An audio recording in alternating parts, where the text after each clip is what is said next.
All right, good morning, everybody. Thank you. I know we've got a full house today. Appreciate everybody being here and taking time out of your day. As I always try to refer, Tuesdays at 9 a.m. is not the most convenient time. I promise this is how it is for most counties, but I appreciate you taking time to come be a part of your government. Part of the decisions we do. Hopefully we'll also have some good information for you today, as I think we're all top of mind right now with the Lightning Complex fire. We have a number of first responders here. We do have other items of business as well, but being able to provide some really key info. So thank you for being here. Hopefully there's also a lot of folks home watching. So with that, we'll go first into opening the meeting. It's 9:04 a.m. I'm going to ask Bob White if you'd be willing to lead us in the Pledge of Allegiance.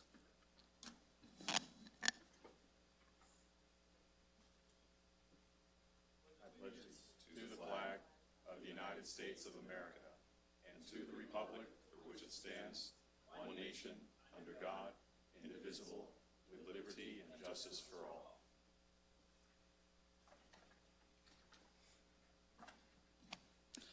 All right, great. So just a note on the agenda today, before we go into public comment on that, we do have a number of consent items and some recognitions. We will be polling for discussion, items 9 and 10, just to be able to prepare there. Item 10 is going to be able to have some questions and public comment and discussion on the Lightning Complex fire. So if that's why you're here, that will be a good opportunity. We'll be making sure that kind of comes up pretty quickly, and I'll give an indication there. So with that, we're going to open up oral communications. This is the period of time to be able to address the Board of Supervisors about anything that is not on the agenda today. So that would not necessarily be the Lightning Complex fire at this moment. You'll have 3 minutes to be able to speak. There's a beep at 1 minute indicating, well, you've got 1 minute left. And with that, if anybody has any oral communications for the board, please come forward.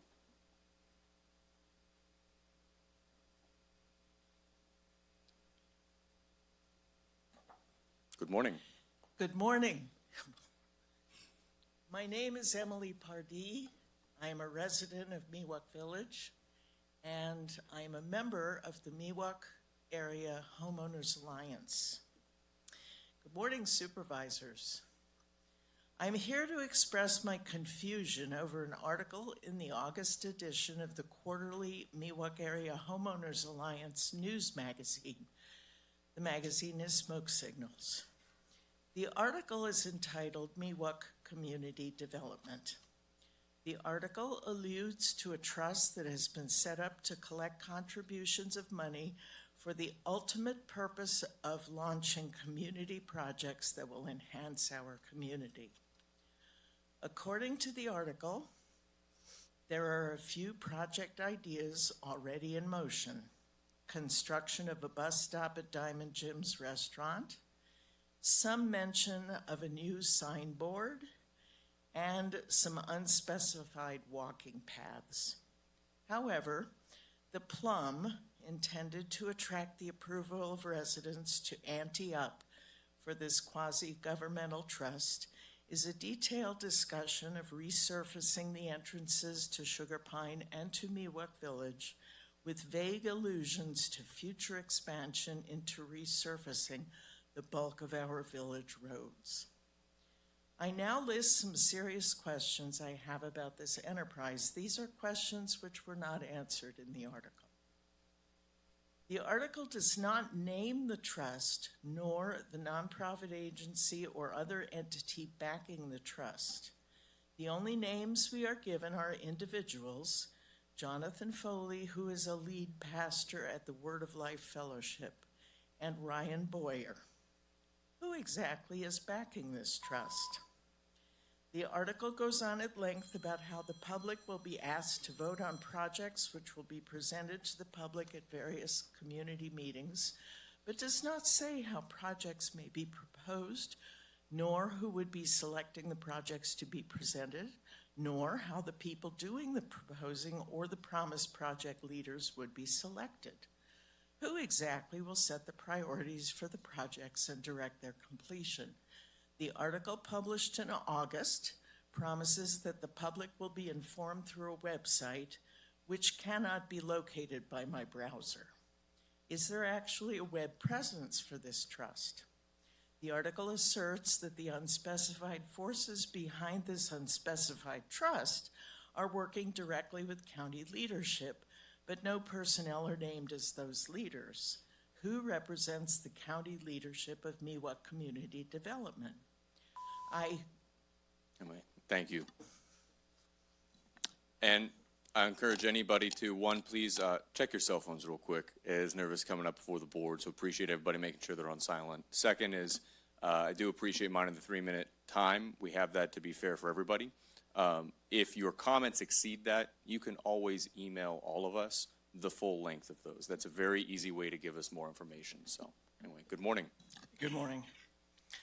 Philippians 2:3-4 says, "Do nothing from selfish ambition or conceit, but in humility count others more significant than yourselves.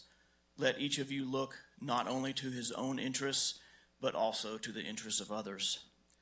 One of the greatest questions in philosophy is, can there truly be a selfless act? As a Christian, I hate that question. I disagree with its entire premise. It's the idea that somehow every act of helping others is done out of some desire of gain for ourselves. And I know in my soul that that is not true. First of all, Jesus gives us the perfect example of a selfless act in his death on the cross for all of us. Second of all, I've seen it in people with my own eyes. I've been the recipient of selfless acts. There is no way that the things that I've seen were done because people were hoping to gain something for themselves. And I know you've all seen selflessness too. The fires are the perfect example. Next time a firefighter runs into a burning building to save someone, ask them if they were thinking about their paycheck or about being hailed as a hero. I doubt it. They're most likely thinking about the best way to save that person who needs them. And many others step up too. People show up with trucks and trailers and their time to help move animals and people and belongings, and many who open their homes and businesses to help shelter people and animals, all expecting nothing in return. It's part of what makes us human and part of what makes society function. The world will not get any easier. Society can survive with a lot less selfishness, but it cannot survive without selfless acts. That's how we know selfless acts are real, because society exists. A society of 100% selfishness would suffer chaos and death and would cease to exist. Heavenly Father, I thank you so much for the society that we have and that people still think about others. Thank you that you've given us the desire to help even when we have nothing to gain for ourselves. Thank you for all the firefighters who continue to show up year after year to fight the seemingly endless battle against fire, and for their willingness to put their own lives at risk to help others. Help keep them safe while they do that. And thank you for all the people who dropped everything and offered all they have to go and help their neighbors in need. I pray for those who lost so much and that all their recovery needs will be met and then some. I hope their hearts are full with the love from the community. And mostly, God, I thank you for the most important selfless act ever made. I thank you for Jesus. I pray these things in his name. Right. Amen. Thank you. Great. Thank you.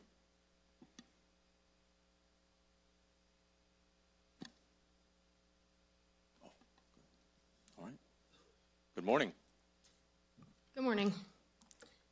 In 2016, California Senate Bill 1380 mandated a housing-first approach for all state-funded homeless programs, such as low barrier entry. Programs cannot deny people housing based on sobriety, employment, financial history, poor rental history, or criminal convictions unrelated to tenancy. It prohibits using housing readiness as a prerequisite for entry. Supportive services are offered to tenants, but participation cannot be a condition of tenancy.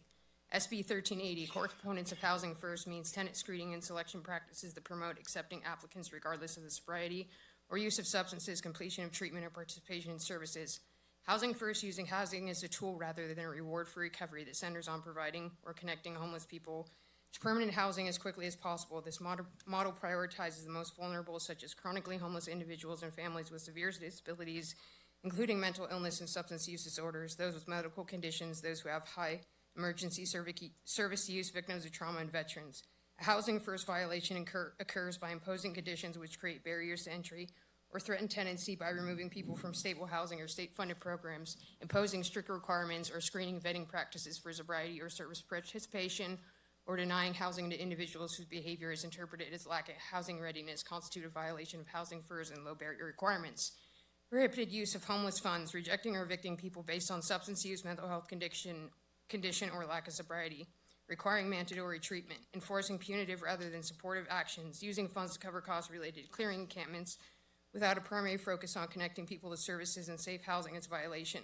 Funded projects must prioritize the health and wellness of unhoused people in Naya.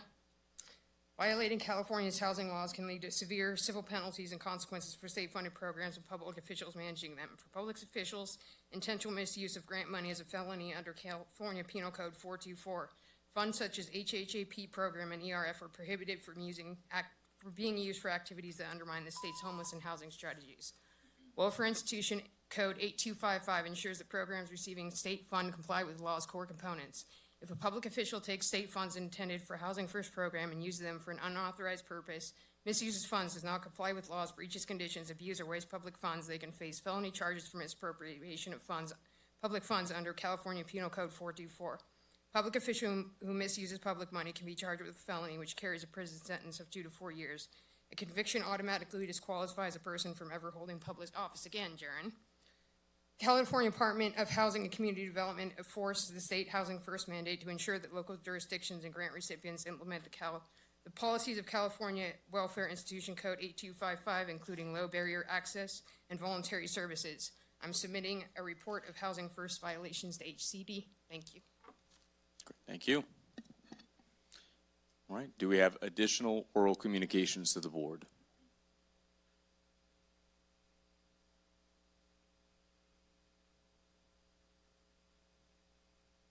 Good morning. I'm a resident of Chinese Camp. I have several questions. One is, what is the future of Chinese Camp since we are burnt out? And ma'am, we do have an item, let me double check into here, item number 10, which we are going to be pulling from the consent agenda. Okay. That's going to be related to that. So this is for anything that's not on the agenda right now. So it'll maybe be, hopefully 30 minutes maybe. Great, thank you, ma'am. All right, do we have any additional oral communications? Good morning to Tuolumne County Board of Supervisors. I'm John Flynn, your political watchdog. Take a bite out of crime. Woof, woof, woof. Okay, enough of that. We have Assembly Bill 495 was shelved. Celeste Rodriguez of San Fernando, illegal kidnapping of children in schools. And they shelved it. They brought it back on August 29th, and it's back in committee. And I need everybody to get a postcard and send it to President Trump. And if you want to put your return address, that'd be great. And just send postcards to say, we need help here in California. This is wrong. It's morally wrong. And that's it. I got a lot to say, so I got to move on. In 2 days, it will be 9/11, 2001 anniversary. Facebook has been posting victims' sons and daughters and their ages. The parent asks, please keep my child's adult face in your memory and not forget them. And those of you who have photographed and near photograph, I have a near photograph, I shall do that and comply. It's not unreasonable. Next subject. Jessica Saxon and Tawana Downing, both are civil rights litigants. Check out their websites, Google, Facebook, We Shall Be Free Tour. They started in 2023. This has to do with all public officials swearing an oath to the Constitution. Knowledge is power. Check it out. Then we have fake Sheriff David Vasquez, violated his oath to Article 6, Clause 2, and Clause 3. There was a raid in the southern part of the county, early May of 2025. Scott Bruno, his Fourth and Fifth Amendment were violated, and I'm running out of time here. And he said, And I got tipped off on May 27, 8 p.m. Scott Bruno was, that there was the case was canceled by the county DA, and they were supposed to meet at 9:30 a.m., and it was canceled. And approximately at 9:33 a.m., Sheriff Vacaz, you said, we had a deal. You agreed to this. This was already settled. And then you said, jurisdiction. What jurisdiction?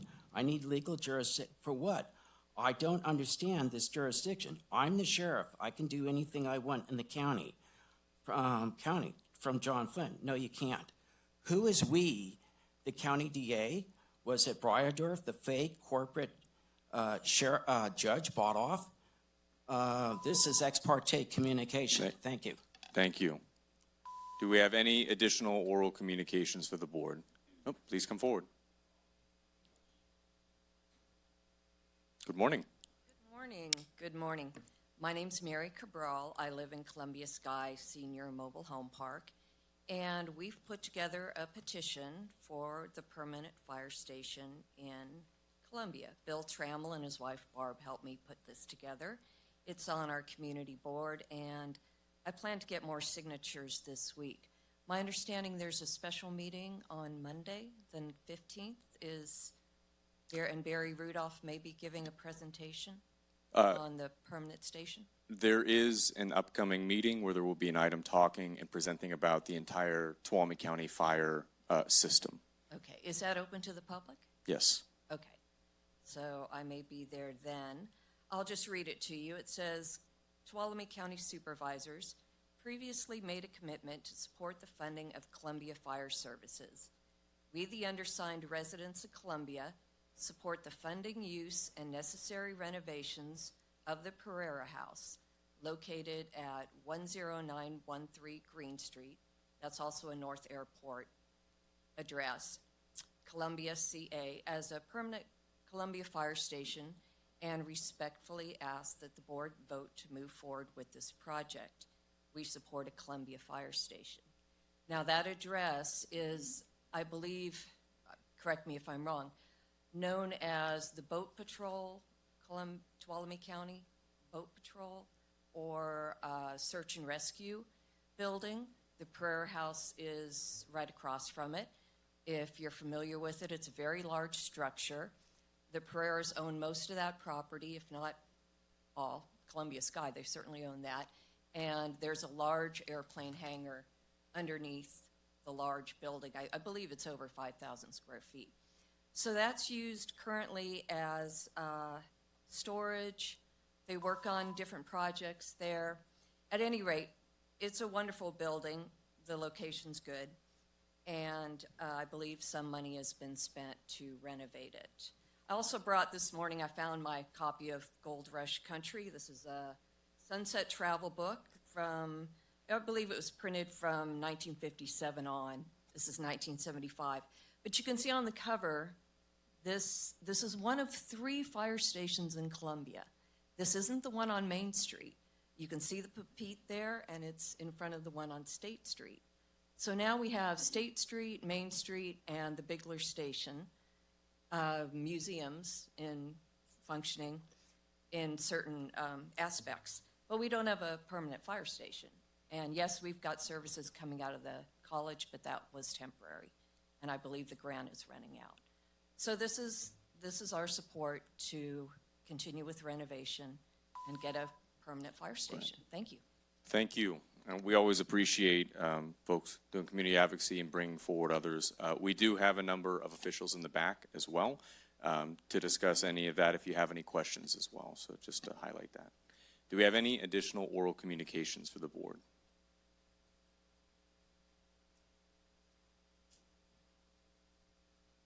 Good morning. Good morning. I'm Rich London with Wangina Research Institute, and we would ask the board to ask the planning and departments in the county to look into the possibility of obtaining drone equipment to put out fires like they are doing in 4 other countries with using surplus Predator drones to do so.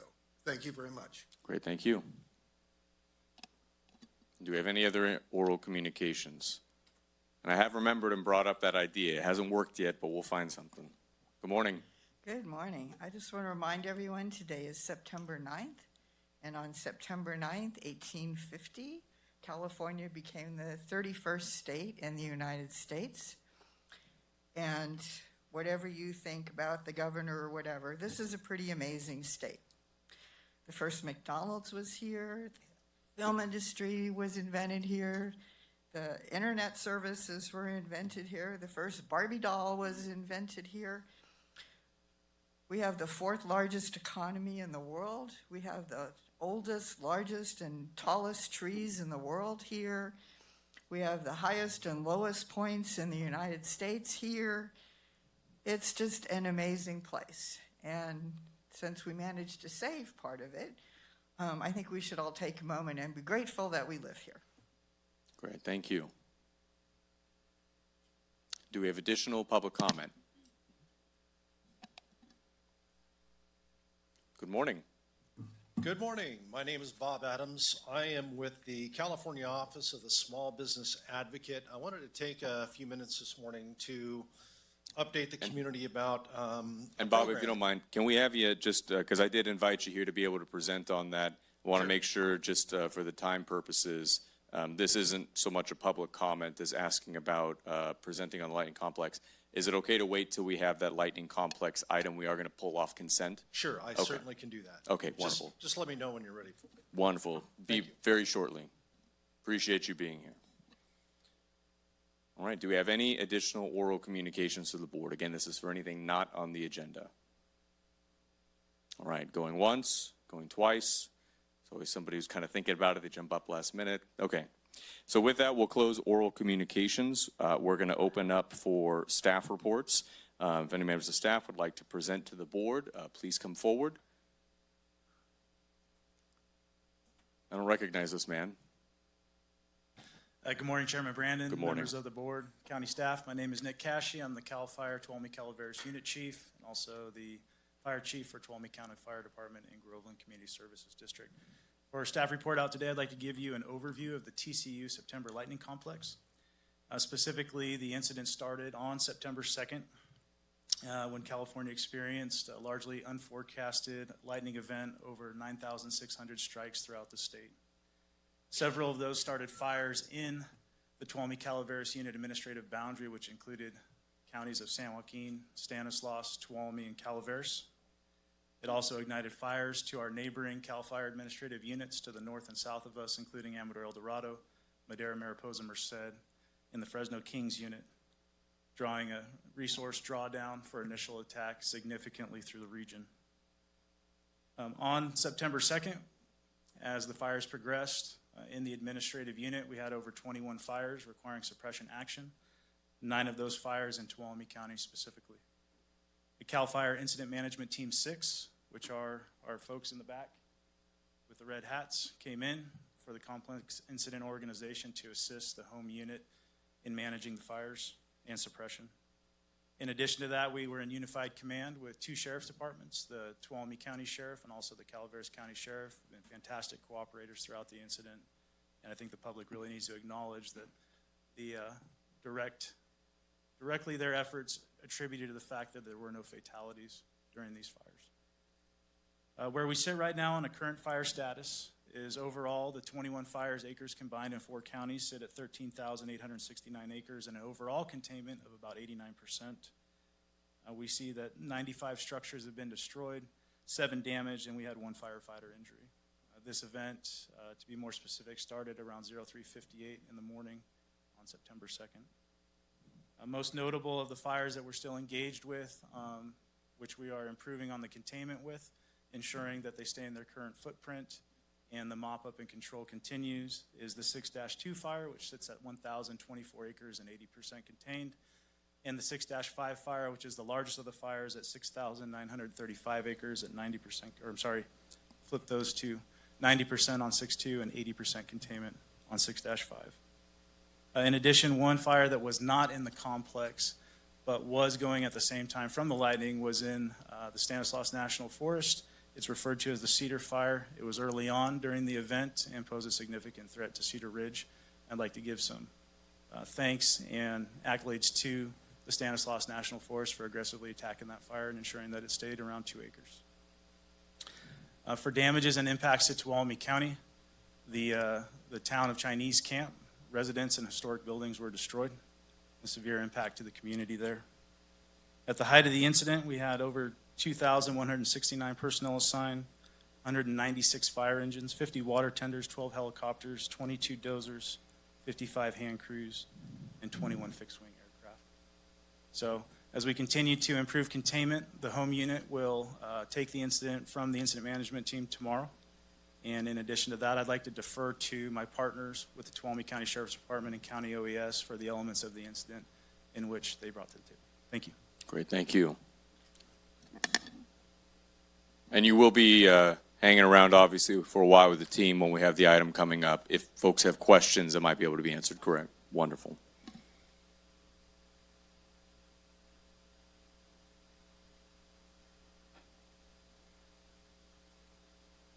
Sheriff, good morning. Morning, Board. Dave Vasquez, Sheriff for Tuolumne County. Thank you, Chief, for that brief and that turnover.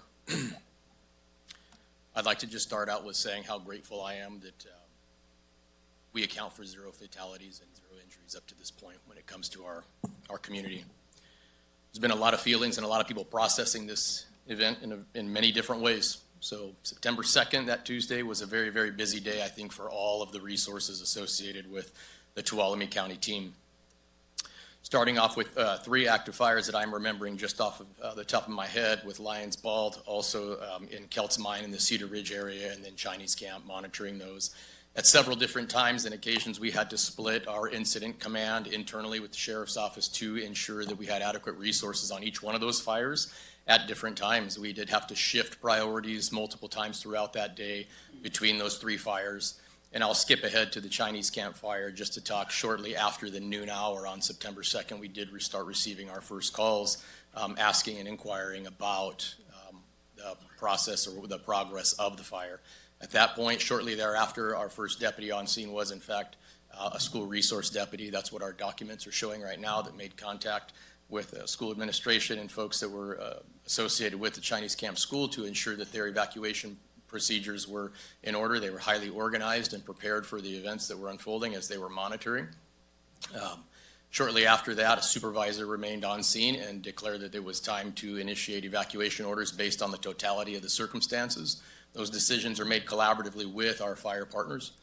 In that situation, we begun a series of evacuation orders and warnings, both with a combination of primarily 1, boots on the ground, and also the Everbridge alert system. I would just take a quick second to remind folks that if they are not registered with Everbridge, that they should please do that as quickly as possible. So should another event come up, that they are prepared to receive those notifications accordingly. We can account for approximately 3 hours and some odd minutes of evacuation orders with boots on the ground. We can account for about 350 successful evacuation orders. I can't extend my heartfelt thanks and gratitude enough to all of our county partners, from the patrol deputies, from the detectives, to the narcotics team, to the California Highway Patrol, our probation officers. I was receiving calls from everyone, our CHP partners, City of Sonora Police Chief. Everybody came to the rescue and was willing to assist, because that is the strength of our community, and I just want to really highlight what that looks like. I'm not going to remember every single person, but it's important that we highlight, even from the road closures, our partners with Caltrans that did the hard closures in assistance with our deputy sheriffs, our tribal partners that opened their doors.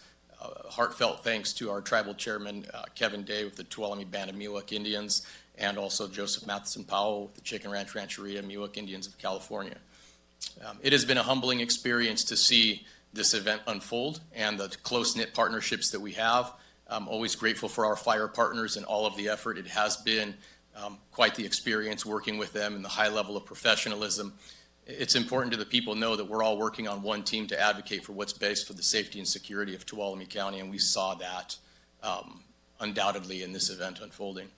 Our Animal Control Division did a phenomenal job. People left in a hurry. It was a very, very dynamic event. I will say that approximately between the hours of 3 and 4 o'clock in the afternoon on September 2nd, we were seeing folks that were essentially running down Main Street in Chinese camp with duffel bags and belongings.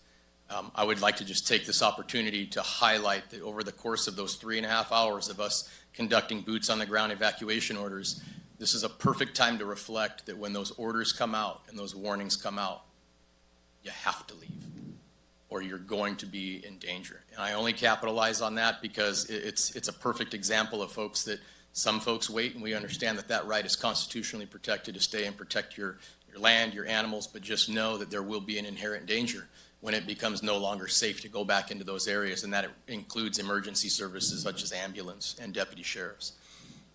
We pushed the limits on that day with our fire partners and everyone else to get folks out of there and assist in the efforts. And I just want to say that I'm grateful for that. And so, again, I'd like to also take this opportunity to say, last time I reported on Canyon Fire, I came to you and I said this was the first fire I ever felt like I had all the resources I need to protect this county. This is the second incident. It didn't work out ideally how I would want because, yes, we did have loss, and a lot of our folks are cycling through those emotions and dealing with that loss. But again, if I can convey any message to the people of Tuolumne County is that we will continue to staff resources and services until it is safe, and we will be there every step of the way along with recovery. Our Office of Emergency Services has been a staple in coordinating and facilitating logistical support as well. Again, I can't thank the partnership enough and all of the staff, all of the deputy sheriffs, primarily and most importantly, the families of all of our firefighters and all of our first responders and deputy sheriffs who probably didn't see their family members for a solid 120 hours. So again, my heartfelt thanks to all of that. And if I will be around, I will also be speaking later on, should it be appropriate. So if there's any other concerns, we've been making town hall presentations. We've been appearing in the public to make sure that our people in the community have absolution of what services look like from the beginning to the end. And within that first hour of evacuations, we had 15 to 30 deputy sheriffs and support services all coming to the incident to initiate those evacuations. And that's a huge number for us because we're used to seeing much smaller than that. So I will just say that beyond grateful for the whole partnership, and I'll turn it over to our Office of Emergency Services. Thank you. Great, Sheriff, thank you. While we're transitioning that too, did anybody hear Everbridge and ask what's that? Okay. So Everbridge is the reverse 911 system we use to communicate with you. Everybody in here, you're the info elite, right? You showed up to a county board meeting most people don't know the address to. So we need you to know to sign up for Everbridge on our website, which I'm going to ask Dory is maybe explain where that is to look for it, but I believe it's a big red button. We make it very obvious. We need you not only to sign up, but sign up your friends and families, because if we can't reach you with that tool, we're not going to be able to inform you as quickly or as flexibly as we need to. So if that's new info, please sign up. All right, thank you. Thank you, Supervisors. Good morning, Board and team and members of Tuolumne County community. On behalf of your Tuolumne County Office of Emergency Services, there are no words that truly captured the devastation that we have all faced. In the wake of this destructive fire, we stand together, many of us experiencing shock, grief, anger, or numbness. The pain of this loss is widespread, impacting not only the homes and possessions that were burned, but also our sense of security and history for a very historic place. First, we extend our deepest gratitude to the first responders and countless volunteers who have worked tirelessly to protect our community. The list is so long, I simply cannot get through. But understand, for you as a board, your county stood strong.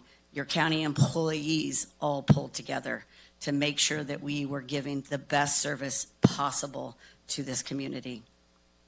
Amidst this devastation, we have already witnessed incredible acts of kindness, resilience, and compassion, and our community is truly pulling together. In the coming months and years, we will need to lean on this solidarity more than ever as we confront the long, overwhelming process of rebuilding. This will not be easy, and no one should have to walk this path alone. We are here together today to begin that journey, to discuss what that road looks like ahead, to share those resources, and to reinforce the simple but vital truth that we will get through this one step at a time. We will recover. Throughout the event, our offices manned the public information line, supported the first responders, and coordinated with both state and local agencies to make sure we had what we needed. We will continue to do so. The Tuolumne County Office of Emergency Services serves as the hub for coordinating those resources needed for our community as a result of this wildfire. Please call our office, 209-533-6395, if you have had a home destroyed or damaged or have been impacted in any way. We are coordinating the Local Assistance Center, or what is called a LAC. It will occur this Saturday and Sunday at the Motherlode Fairgrounds from 9 a.m. to 7 p.m. This will be available to everyone that has been impacted by the fire. We will be coordinating with state agencies who will be coming in to share those resources available and services with our county departments and teams, as well as any nonprofit, NGO, service agency, donations, etc., that will be available. So again, 9 a.m. to 7 p.m. in the Sierra Building at the Motherlode Fairgrounds. We will be pushing out information to share. We will be putting it on the radio. We will be doing everything to make sure that the community is aware of this event. If you are looking to donate those goods and services, please check our Tuolumne County OES incidents page. There is a section. We are listing all of those as they come in. Please share that with us. We'll make sure that gets pushed out as well. And if you are one of those service agencies, we ask that you reach out to us so that we can make sure we have a table and a space for you at this local assistance center that will be held this weekend. For all of the homeowners affected, we understand the desire to go home, and we know that some of you are already doing so. Please make sure you check in at the Red Cross station there, right at the Chinese camp store. We do have supplies available for you. I have given all of you a pamphlet that we made available at our community meeting. That pamphlet and that book of information I've also made available to the public here today. That is going in every one of those boxes of supplies that we are making available through Red Cross to the homeowners in that community. Please make sure that you are taking heed to some of the warnings that we have with respect to going in to burned areas. There are still places that are unsafe. There is still debris and hazardous materials that we want to work through. So please make sure you have the proper PPE to do so. If you are planning to move burned debris from the footprint of your home, I want you to call us so we can walk you through the process. There are things that are in motion currently right now, and we'll discuss this later. But we want to make sure that every available resource is there for you. If we are approved through a state debris management program and have you moved the debris from the footprint of that home, you will become ineligible then for that state-assisted program. It is frustrating. We understand that. There is some timing that goes into all of this. But our office and the help of the CAO's office and all of your county departments are working hard to make sure we understand and can articulate that process. Please call our office if you have questions. We've been getting questions every day, and we are trying to answer them as fast as we can. We want to make sure that we have that information out to you. So remember, 209-533-6395 so that we can assist you. We also want to precaution those individuals whose homes have not been destroyed, but were without power for many different days. We're working through water supply, just understanding, the impacts to wells, etc. Many of those households have household waste, such as the rotten food that had sat in the refrigerator without power for many days. We are working on how we can support that, and I know my friend Deb from Solid Waste is going to offer something up here in a minute. But I want to make sure that we're very clear that we don't combine those types of waste, right? The food, maybe the smoke damaged clothes, in with the piles or anything we provide for burned debris. Very important. We have at our ready many other counties in the state that have already gone through this process. They have contacted us. Mariposa is coming today to sit with us to really make sure that we're doing everything proper so that we can get the most resources, but also we can protect you as a county and us as a government in what we're going to provide in assistance for those affected. So please, again, reach out to our office and we can walk you through some of those situations. I also want to make sure we highlight, Supervisor mentioned emergency alerts. Absolutely, we need to continue to do that. But if you go to our Tuolumne County Incident OAS webpage, you can also find that damage assessment map. If you are wondering what happened to your home or your property, please visit that. You can see those community resources that were impacted as a result. And a thank you to the CAL FIRE incident management team that provided those resources and the DINS information to us so we can now take the next step. It is really important. There's a lot of information that's going to be coming out, and we would love to serve as the hub for all of that. So we are building that system, so reach out to us. The path to recovery requires patience, collaboration, and a long-term commitment to rebuilding not just our homes, but our community's well-being and sense of place. We will be right there with you, so please reach out. Thank you. Great. Dory, thank you. And I'd like to highlight just for a moment to the public and take the chair's privilege on that.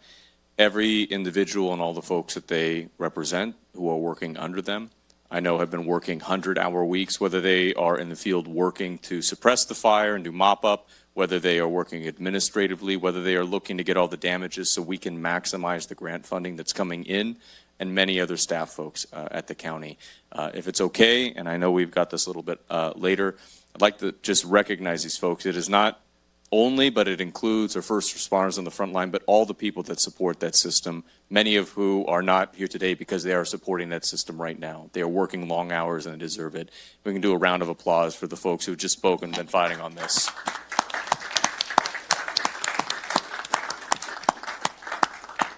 Thank you, everybody. Deb, please continue. Good morning, Board. My name's Debbie Reagan. I am the Solid Waste Director for Tuolumne County. Just first, my heart aches for the losses, both the personal and historical losses from this fire and with our community, and I stand in solidarity. Public Works Department and Solid Waste Division are committed to supporting how we can, where we can, in that support role that we have for this. Couple of points. I believe Dory did an amazing job covering the fact that burn debris contains toxic materials and hazardous materials. Cannot go to our local transfer stations. They're not being jerks. They don't have the permits to accept it. So if it's burned, scorched, melted, bubbled, cracked, warped, don't take it there. It also requires special handling, packaging, and transportation to a landfill. I would be very sad to see someone just throw it in a roll-off bin or a trailer, take it to a landfill and think they can just dump it.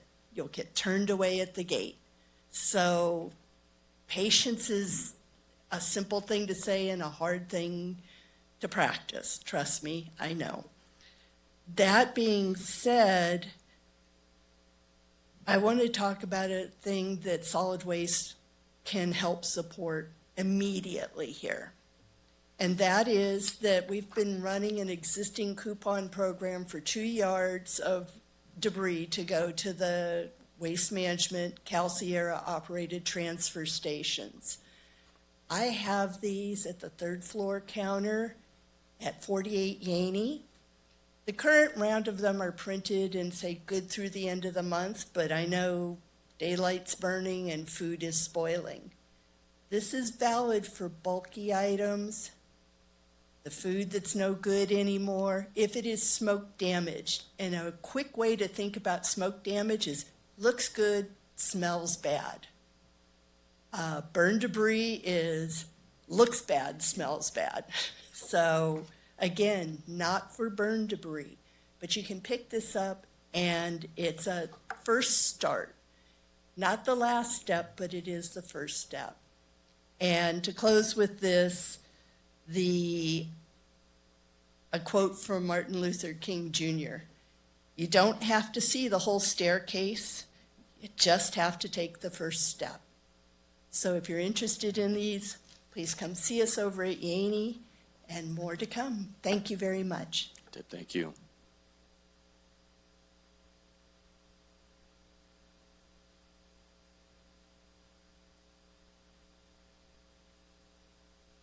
Good morning. Good morning. Chairman Brandon, members of the board, Annie Hockett, Health and Human Services Agency Director. At the heart of our mission, HHSA is here to support people in need. And in the wake of the recent wildfire devastation in our community, that means standing with our residents as they recover and rebuild while providing supportive resources and services during this time.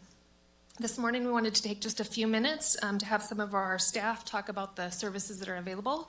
With me, I have Tu Yang, our Social Service Director. Actually, they're right behind me. Michelle Jaquetta, our Public Health Director, and Tammy, our Behavioral Health Director.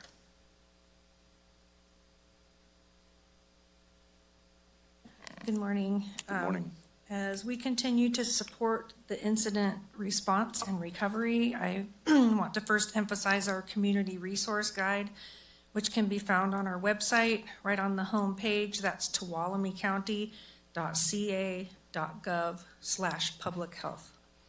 The guide has information on many resources available in our community. And if folks are unable to access that via the internet or their mobile device, many of our community organizations have a few paper copies. Similarly, 211 is available 24/7 to ask about resources. They have all the information that's also in the resource guide, and that can be accessed by just calling 211 from your phone or visiting the 211 Tuolumne website. We have these two cards available that I'm going to put on the back counter that have the QR codes and that same information available for folks if they want to take a card.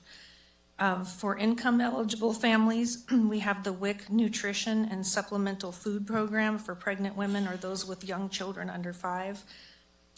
We can help with the replacement of yellow card vaccine records if folks need those for their children or themselves.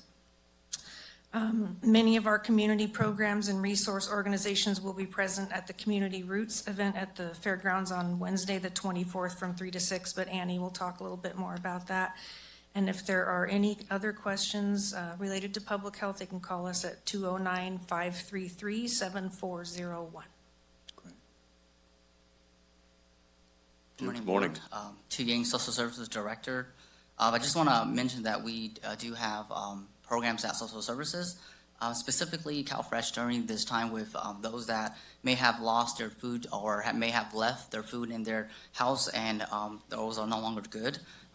We do have a time limit in order to restore those food, which is 10 days. So for anyone that has CalFresh benefits, if you happen to lost food during this incident, please call our office at 533-5711 and mention that this is your situation and the day that you lost your food so that we can document that and replace those benefits back on your EBT card. Thank you. Great, thank you. Good morning. Good morning, Chair, members of the board. Tammy Mariscal, Behavioral Health. Behavioral Health stands ready to assist the community members during crisis events. We provide crisis counseling to anyone who needs it. Those in need of support can talk with us over the phone, come in person, or we will meet anyone in the community. We can be reached by calling 209-533-7000 or 1-800-630-1130, 24/7. If desired, we can also coordinate with the schools or other community groups that may wish that we come join them. For current clients, we've naturally increased our case management for any persons currently on our caseloads. We are here to help, whether persons need support in problem solving, understanding their insurance benefits. We can connect people to their individual healthcare providers and health plans, and perhaps anything else that would be within our scope of work and our ability to help.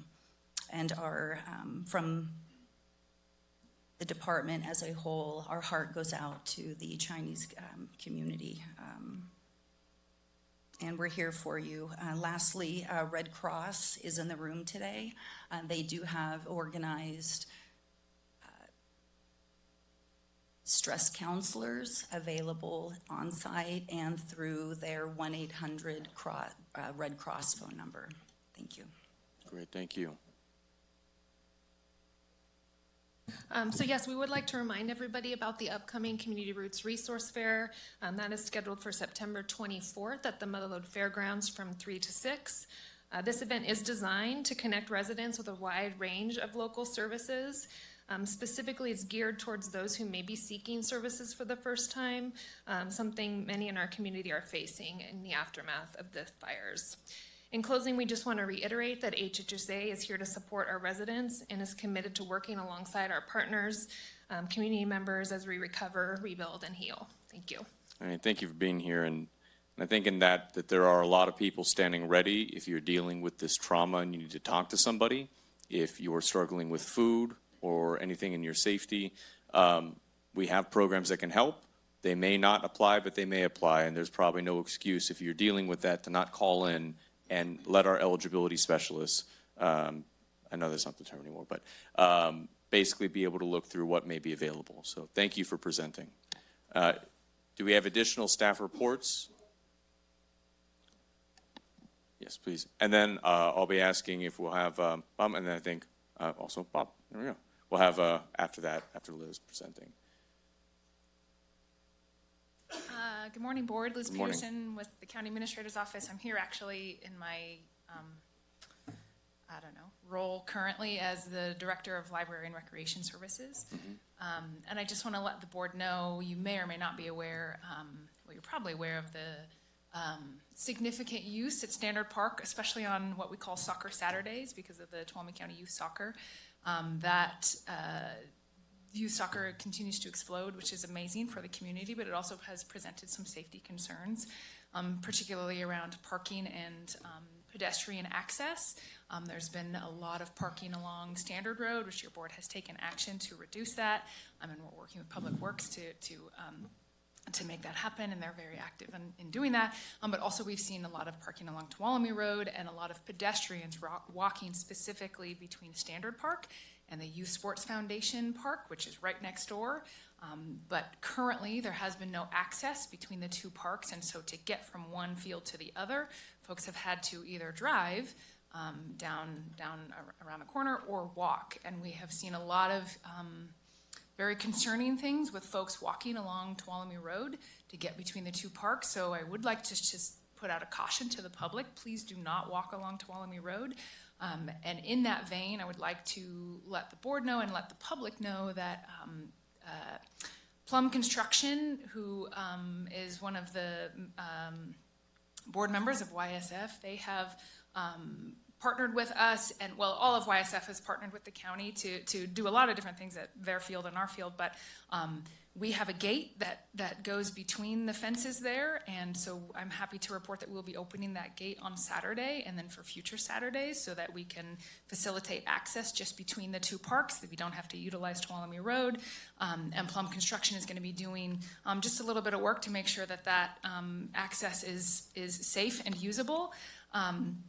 And so just wanted to let, again, the board and the public know that starting this Saturday, we will have that gate open. We're working toward longer term solutions that are more permanent. Very happy to report the progress and the partnership between us and YSF, but just wanted to let your board know that we are very aware of the safety concerns and we are doing whatever we can to address them immediately. So thank you.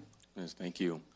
And this is a little unconventional, but since we are also after a disaster here, and this is an opportunity to share resources and information, as Bob, if you can be able to present under staff reports here. I believe we also have representatives with ATCA. Any other organizations that are here that are public agencies, JPAs, or nonprofits providing direct services who may be in the audience today, please feel free to come forward and speak a few words about some of the programs you have available to us. So, Bob, please go ahead. Because this is straying from the staff reports, we'd recommend that you call item 10, which is pulled from the consent calendar. That way there can be discussion and comments from the board and public comment and things like that. So that might make it more efficient. At the advice of council, so we do have consent calendar. Normally we would go through all of consent calendar first, and we have board reports too. We could just go directly into 10, pulling that, correct? And open that up without any opposition to the board? Okay, great. So with that, if the clerk can read item 10, and we'll have that pulled from the consent agenda. Item number 10, adopting resolution 69-25, ratifying a declaration of a local state of emergency due to the TCU September Lightning Complex fire as required by the California Emergency Services Act, Article 14, 8630B. Great. And normally we'd go into the specific item, but just to keep this kind of good bookends on it, we can go right and open up public comment on this item. Would that be the most appropriate way, or do we have to open public comment to allow public speak to council? You can reorder it as long as we hit every element of the item. We should Okay. be fine. Great. Okay. So then please present. Thank you very much. It is a pleasure to be here today under circumstances that I wish I was here for other reasons. But I'm here on behalf of the California Office of the Small Business Advocate. And I'm here today specifically to talk about Outsmart disaster. And as we know, Tuolumne County, the Sierra Foothills, other counties like Calaveras, San Amador, and Mariposa all face the issue of wildfire. And now that we're facing, once again, the reality of disaster recovery with the recent wildfires, Chinese Camp, surrounding areas, Murphy's, all the other areas that are facing this. Disasters don't just damage property. They disrupt livelihoods. Nationally, up to 40% of small businesses do not recover after a wildfire event or a destructive event. So what Outsmart Disaster is? Outsmart Disaster is a statewide initiative from our office, the California Office of the Small Business Advocate. Offers no-cost training, helps small businesses prepare, respond to, and recover from disasters when disruption strikes.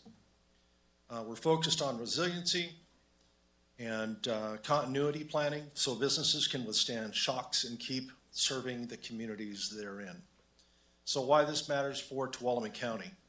The county's economy relies heavily on small businesses and locally owned businesses, as we all know. Many family run and don't have backup systems in place a lot of times. So why this does matter is because with wildfire season becoming even longer, more severe, preparedness is no longer optional, it's survival. All of our communities need to become more resilient. Our businesses need to become more resilient. So Outsmart Disaster has and offers and provides practical tools to help protect supply chains, safeguard customer data and financial records, maintain operations during power outages, evacuations, or communications disruptions. So we have resources for recovery that are available right now for folks on our website at calosba.ca.gov. For businesses impacted by the Chinese Camp fires, I know there were a few up there that were impacted, and other recent events, resources are already available. Our Outsmart Disaster Recovery page has step-by-step first actions and connections to financial and technical support. And speaking of that technical support, we have many, 150 plus offices up and down the state, but specifically here for Tuolumne County, we're talking about the folks like the Small Business Development Center with Herman Zavalza and his crew and other folks that serve here in county from the Valley Sierra Small Business Development Center and others, women business centers, veteran business outreach centers, Apex accelerators are all there to provide no-cost assistance when it's needed to help with all of these things. Our office also helps with support on the ground. I just heard the recovery and resource events that are going to be happening, and you can count on our office to be here to assist in those efforts. My job is to cover all of these counties in the Sierra Foothills, and that's why I'm here today. We pledge to be here for the communities and provide the assistance that's needed. Outsmart Disaster also provides trainings, can be delivered virtually or in person. You can log on. I dropped off one of these pack of cards for the community. You just scan the QR code. We'll talk about, you can scan it to start business continuity planning. We have resiliency planning in place. We have Outsmart Disaster training online so you don't have to take time away from your business in terms of coming to a location somewhere else. You can do it right there. Get your certifications, or you can go to our team. And our team is happy, and we are working currently with the Tuolumne County Chamber of Commerce, Matt Galvin and his folks, to put together resiliency training for Tuolumne County through his group. Great. Thank you, Also Bob. want to reach out to others in the community to provide that as well. Wonderful. And what is the best way, if we have a business that's been impacted, to reach out to you? So you can reach out to me direct. My cell number, my direct cell number is 916-716-3751. 916-716-3751. I can connect you to our resources. I can connect you to funding resources, resiliency planning, anything you're looking for in terms of support for your business, getting your business back up and running and functioning. We're there to assist you with that, and we can connect you to those resources. I think my call today, my call to action is, please share these resources widely throughout the community. To the constituents who need help right now, endorse hosting an Outsmart disaster session here, along with, and maybe getting behind the efforts we're working with Matt and the folks at the Tuolumne County Chamber of Commerce, and reinforce the message of disaster preparedness and recovery, because it goes hand in hand in protecting the local economy. And finally, just supporting small businesses through recovery today builds the resilience we need. We all rely on tomorrow. And Outsmart Disaster equips Tuolumne County's businesses with the tools to survive, adapt, and keep the community strong.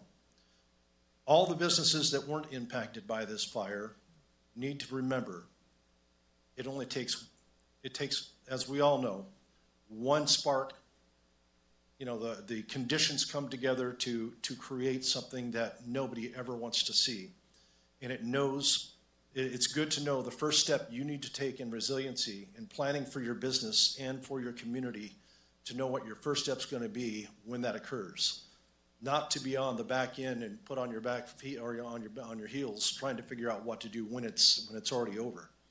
Although we have contingency plans for that, we want to make sure you have something in place that says, here's my first step. Here's where I'm going. Here's what I need to do. Here's how I start my business up again, and here's how I help my community. So with that, I just want to say thank you for the opportunity to be here today. Supervisor? So I know you're here because of the fire, but this isn't just fire specific, right? So like several years ago, the town of Groveland was out of power for 58 hours.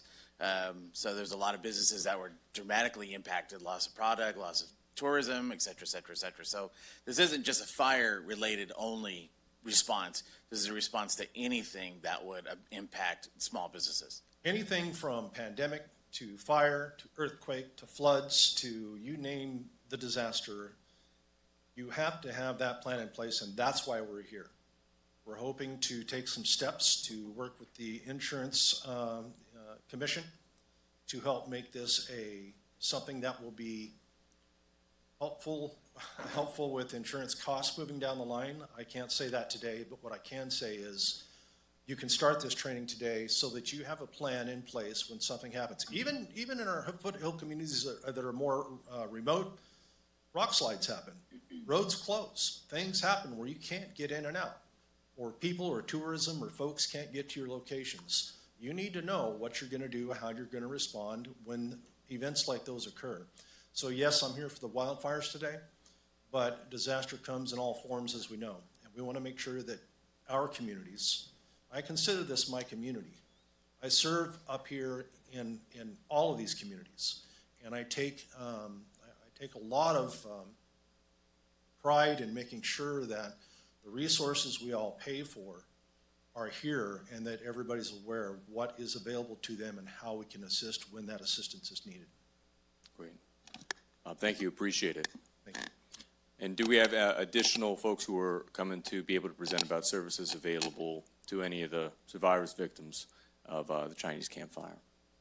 One's going twice. Okay, so with that, we're back into item 10. And Roger, I believe, will you be taking this item away? So we're adopting Resolution 6925, given the initial presentation, then we'll bring it back here to the board for discussion. So as you are obviously aware, we had a fire incident on Tuesday evening.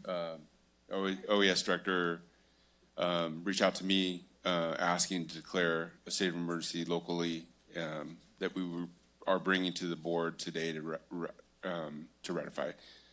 I can answer any questions. Dory's here also. She can answer any questions and provide more information. Great, thank you. And I know that this is going to be the item that we've had the first opportunity to also have a discussion. I imagine that this will be a little bit broader as we want to be able to make our statements at the board here as well. So with that, I turn it over to Dory. Thank you. And as Sierra Root explained, we made that declaration early on. As you are familiar with the process, in order for us to start advancing and getting requests from state assistance, we need to do these, follow this process. So declaring a local state of emergency must be ratified by the board within 7 days. So that's where we're at today. We have submitted, as a result of that, what is called initial damage estimates to the state Cal OES system. Those are very initial. They are based on not only the DINS information that we received from CAL FIRE's IMT on the damaged and destroyed structures. So just to remind everyone, the destroyed single-family resident homes stands at 45. There were 5 commercial/residential structures destroyed, 40 minor structures destroyed. That would include outhouses, garages, non-residential units. Could include trailers, however, so, pump houses, all of that. So that's what we have for the number of destroyed. I have spoken to many folks. We've had a history of wildfire in Tuolumne County. This is probably our single most destructive wildfire to date, affecting single-family residences. We had more structures destroyed in Donnell Fire, but those were on U.S. Forest Service land, a lot of them cabins and not primary residences. So this is truly that event that we have all spoken about that could and has happened now in Tuolumne County. I also want to just read off Agricultural Commissioner's Office, Justice Rasmussen. I reached out. I want to give you a couple numbers that we also added into the IDE for the agricultural community. There's a lot of grazing land out there. Estimated value loss of $608,500, $207,500 of value of potential income loss. Also an estimated at least $400,000 value in fencing that will be needed as a result of the fire. So that's $1.2 million alone. If you take the household median income in Chinese Camp, times it by 45 single-family residences, that will also give you a number of what we're looking at. We also have been gathering from a public agency entity. We have hit the threshold for individual assistance because we have that many homes destroyed. We also will hit the threshold for public assistance because of the amount of debris removal, emergency protective measures, possibly impacts to roads and infrastructure, as well as public buildings. We work with the schools so they can understand if there is any potential impact there. All of our public utilities. Again, most of our community there was on wells, so it's hard to track the public utility infrastructure. But we gather all of that. We throw that together in that that initial damage estimate that goes to the state. So by ratifying this proclamation, that sends a message to the state of California that we've exhausted our local resources and we would like some assistance. Great. Thank you for that. I appreciate it. And I know it's incredibly important what your office does in not just the initial coordination, but the long road of recovery. And part of that is how do we get the funding. So are there additional thresholds now that individual assistance, I think that's the second time that your office has been able to qualify that. We've never really done that before. That's going to be a huge help. Is it still recommended that anybody, you probably hand called every single person that lives within a mile or 2 miles of the area, but that any damages that happen to anything should still be reported to your office, and there are additional thresholds that if we cross, there's more resources available, right? That's correct. We have had, Cal OES with us embedded daily at the Emergency Operations Center, which has been very valuable to both Roger and I. Hats off to Roger over here. He got dumped in on multiple levels and has been out in the field doing some things. And again, also to the IMT team in supporting some of our requests to get things posted, all of the things that we're required to do. We have a lot of work to do. It's a little mind-boggling some days, but I loved Deb's quote about taking that first step, and that's what we're doing every single day is taking steps. We may not have all the exact answers, but we are making all the right requests. So we'll be requesting assistance from multiple agencies as we see those numbers come in, and it's really important. Our office has created a survey that will also be available for those homeowners, property owners, so that we can really try to capture as much as we can and make sure we're giving those numbers to those agencies where there might be some thresholds that need to be met. Absolutely. Great, thank you. All right, I believe the sheriff. Absolutely. Dave Vasquez, Sheriff. It seems like a lot of information that's coming towards this item, and I just would like to make clear to the public that the level of attunement across the county officials from Board of Supervisors who also had boots on the ground throughout this process that has been evolving. Several of you have come out and seen firsthand with your eyes just what exactly is happening out there and the fallout, to include our county administrators. So for the public that might not be aware of all the information that has been provided to this board and that you have sought out firsthand, there's a lot of information that the board is educated on, and I couldn't support this more, and the consequential knowledge that has been gathered since Tuesday to now, and how this is going to affect the recovery efforts of our community. And I really want to say I appreciate Ms. Dory Beat's comments about the incident management team helping out and stepping up in areas that would have been a lot of labor. And so the state has approved a lot of our requests through that team to assist in those recovery efforts, and it's been very, very clear throughout this entire process. So I just wanted to highlight that for the public, that everybody's got boots on the ground knowledge, and that there's a thorough attunement to this event. So thank you. Great, thank you. Let's bring it back to the board for discussion. Supervisor Griefer, this is, of course, kind of hedging the districts with Chinese campus within District 4. Will you lead us off in this discussion? Yeah, thank you, Chair. Everything that I was going to say has already been said.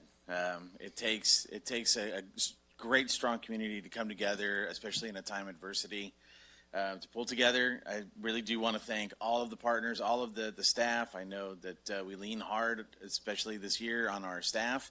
I really want to give a big shout out to Roger. I know he put in hours and hours and hours, no different than all the other staff we've asked upon to work. The groups that didn't get some notoriety, I want to thank PG&E for being out there with the poles. I want to thank Public Works for inspecting the roads and getting the guardrails up. There's just Suburban Propane for coming out on Sunday to help us move a lot of those large propane tanks to make it safe. American Red Cross, it's an amazing organization. I could just go on and on and on. And so I obviously support this 100%. I was going to say some things earlier, since we're kind of all over the map on this agenda. I was going to say some things during board reports, but I'll do it now. I know that there was a question, what happens next for Chinese camp? As your supervisor, we'll have a meeting sometime, either in October or early November, so we can get you some information. But definitely, as Supervisor Brandon stated earlier in the meeting, you can email us, email me directly. We'll get information. I'm sorry? Okay. So what we'll do is after we go through the board, not to take Supervisor Brandon's thunder, he'll open it up to public comments. We'll be able to have that interaction, but we can't do a lot of that today because of just the way it is, but we'll work together to make that happen. So with that being said, again, I cannot say enough. I appreciate the sheriff for allowing me to tag along. I always try not to be in the way when an emergency happens. So it's really eye-opening to see how strong this community is, especially District 4. I'm very territorial. District 4 is the best territory, the best district. It always will be, so I will stand behind that 100%. My partners, I know I will get a little razzing about that later, but it's really good. I appreciate Supervisor Brandon coming down to the event on Tuesday. little side note, I knew it was a big deal when my wife said, you probably want to start turning on the phone and listening because something big's happening with all the lightning. So everybody that keyed in, I really do appreciate everything that you've done and what we will do.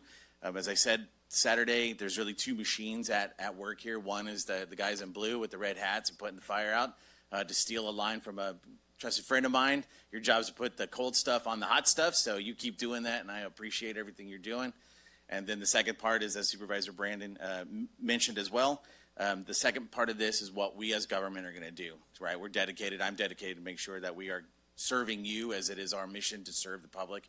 So I cannot say enough about everything that has happened and everything that will happen.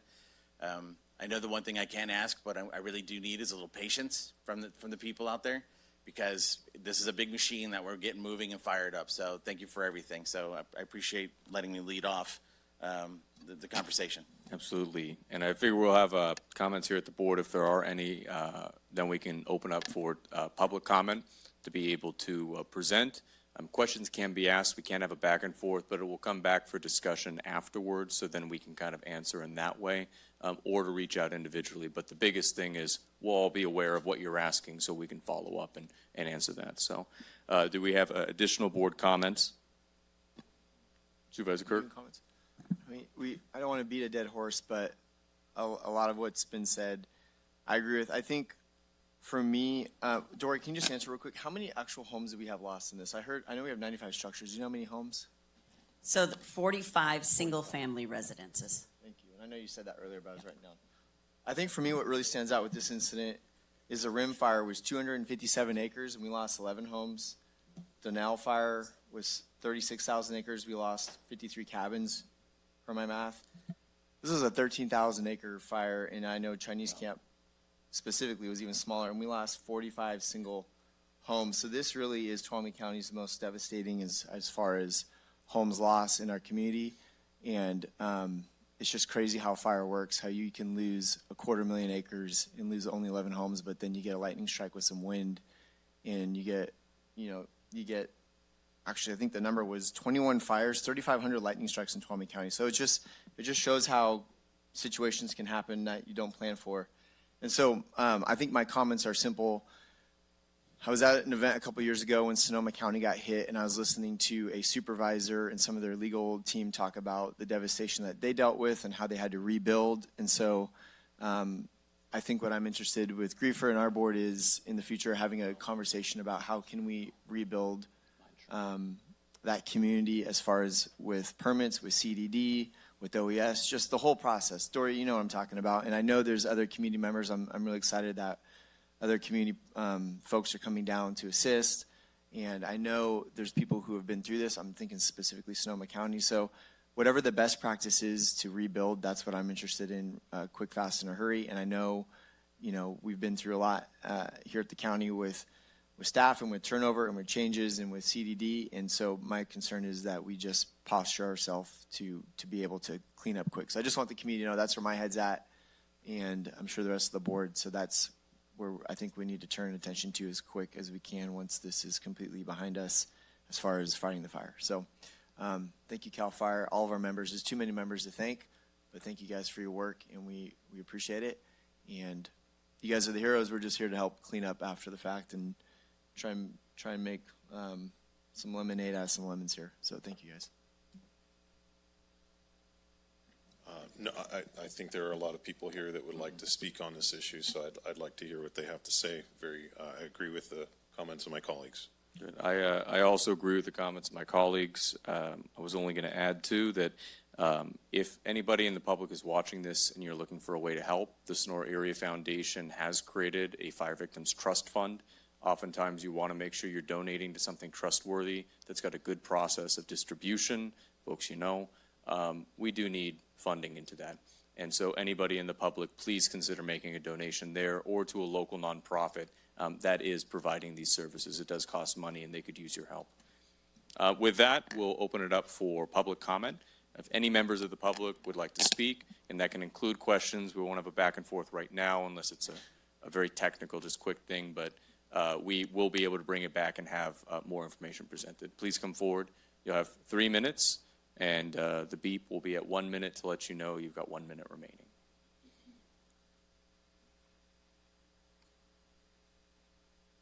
Chinese camp residents who did have our home saved. But I have a few questions. If it was a priority, why was Chinese camp not the priority? Why was it that on Main Street there was a CAL FIRE truck who was told to the gentleman who lived in the White House who was saved that he was ordered not to touch any structures, so he commandeered it? So why? Who ordered that? Number two. Number two. And if we had the right to stay, which I did, why were we not allowed to go to the checkpoint to collect generators, water, and gas? I was told because that we chose to stay, that's what you got, no resources. Third one, our future. We are already being called and asked to sell our property. The Moyles have a subdivision on the table right now to be put up across the street from Chinese Camp School. So is our future going to be the new Jamestown, the new Sonora? We like our town the way that it is. So I have questions as to why we were not priority. Why did that water tender sit there and have a gentleman, which I wish I knew his last name, have to commandeer it and put out the fire himself while the gentleman stood there? And he asked those gentlemen, and he said, we were ordered not to do structure fires, and just stood there while the woman in the White House, I don't know her name, which I did, screamed for that gentleman to help her to put out the fire. So her husband jumped in the truck and handled it himself. So those are my questions. Why were we not priority? And now is our land going to be taken to be built up? We like our town the way it is, sir. I've just lost my husband about a month ago. It's public record that I have. After the fire, I have already received 2 phone calls.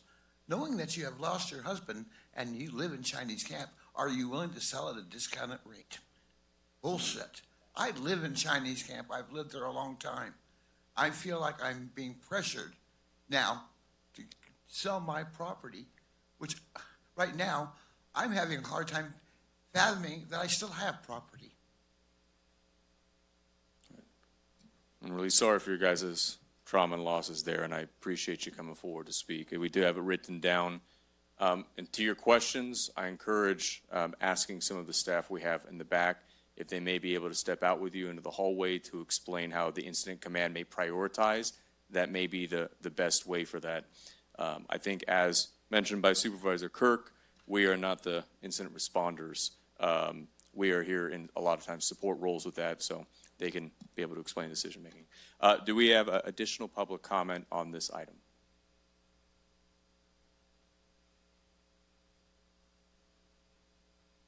All right, good morning. My name's Molly Peterson, and I am a Chinese camp resident. My house did not burn down. I was one of the very lucky people. I just had a kind of a shout out to CAL FIRE. And if you don't mind, we always ask if you can address the board. Yeah. To CAL FIRE. We got back in Sunday evening, and my electricity was on, but my pump had lost its prime. And a very nice gentleman from CAL FIRE saw me running back and forth to my house, getting a broom to clean my pump shed. He came up to my fence and he asked me if I needed help, and I just wanted to say thank you to Colby at the Twain Hart CAL FIRE station, and that I'm going to send a letter so that he came in and helped me prime my pump so I had water that evening. And I just want to thank all the emergency services. They've been the sheriff, CAL FIRE, Red Cross. I know there's more. I'm actually astonished how fast PG&E got the power back on with everything that burnt around. So I just want to say thank you to all of them, but my little special thank you to Colby at Twain Hart, CAL FIRE. Thank you. Thank you. It's very kind of you.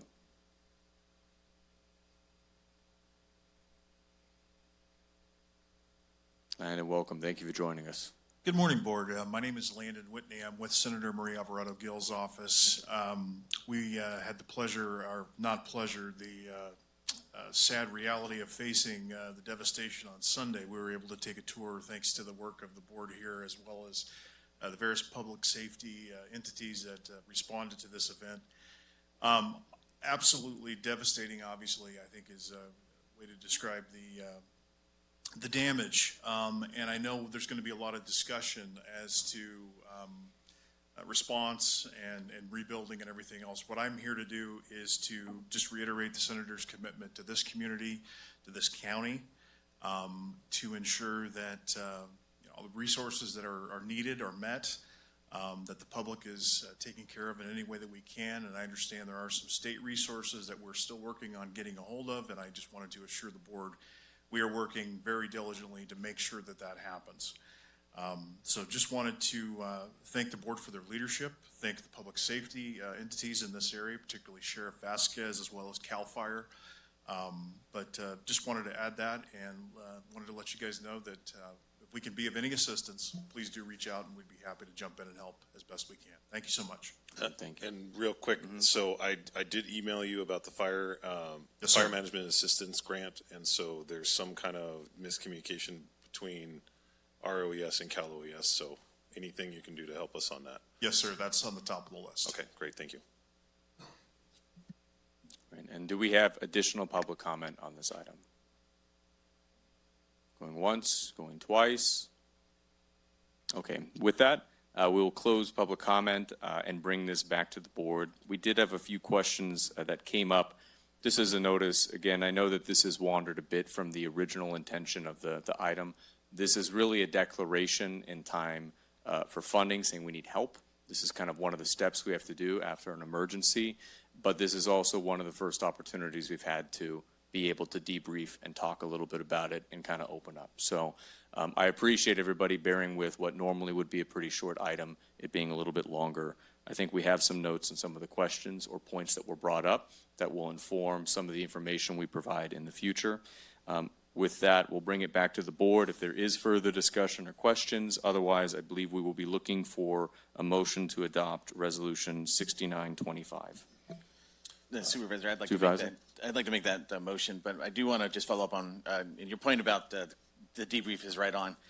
Regarding the future, we're going to cross those bridges when we get there, but I just want everyone to know, unfortunately, there's always two sides of the coin. The first side is this community really comes together and works solid to protect ourselves. The other side is that there's a lot of bad actors out there that are going to try to capitalize on your misfortune. So if it doesn't feel right, it doesn't seem right, it's not right. If someone's calling you to sell your property, you're trying to do something, slam that phone, use some curse words, get your anger out, right? And report them. And report them, right. Let them know if you feel that there are people trying to take advantage of you, let us, the royal we, the Sheriff's Department, and your supervisors accordingly. There are bad actors out there, and we will not tolerate that. That is something my past law enforcement life, people taking advantage of people just boils my blood, and it will not happen on my watch. This is not something we are going to tolerate. So, or at least something I'm going to tolerate. So if you feel people are there in your community and they don't seem to be in your community and they're looking for anything that's out of the ordinary, shut them down immediately. With that, unless there's other conversation, I'd like to make the motion we accept this as proclaimed and written.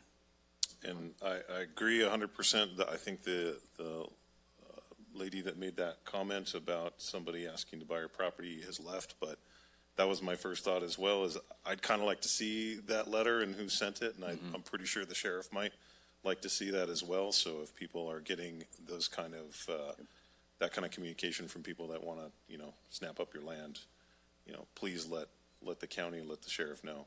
And I will second your motion, sir. Okay, great. So with that, on item 10, we have a first and we have a second. Not the old cold press. Did I say it wrong? It's our new elevator fault. Yeah, I wasn't going to say that. We have a first and a second. With that, I'll call the vote. All those in favor, please say aye. Aye. Opposed, abstaining, passes 4-0 with Supervisor Holland absent. That really messes with your train of thought when that happens right in the middle of a sentence. It was a full reset. Okay, so with that, let's go back into the regular agenda. We have completed the staff reports section. Do we have additional board reports that we would like to begin, or can we go into the consent calendar? Supervisors? Yeah, for time, I'll skip mine. Okay, we can do that a little bit later and pull that into it. So we'll move into consent calendar. First, are there any items we've already taken care of? Item 10. We are going to be pulling item 9 to have a specific discussion. Are there any other items that we would like to pull? Okay, seeing none, if the clerk can read the consent calendar minus items 9 and 10. Item number 1, approving the minutes of the August 05, 2025 and August 19, 2025 meetings.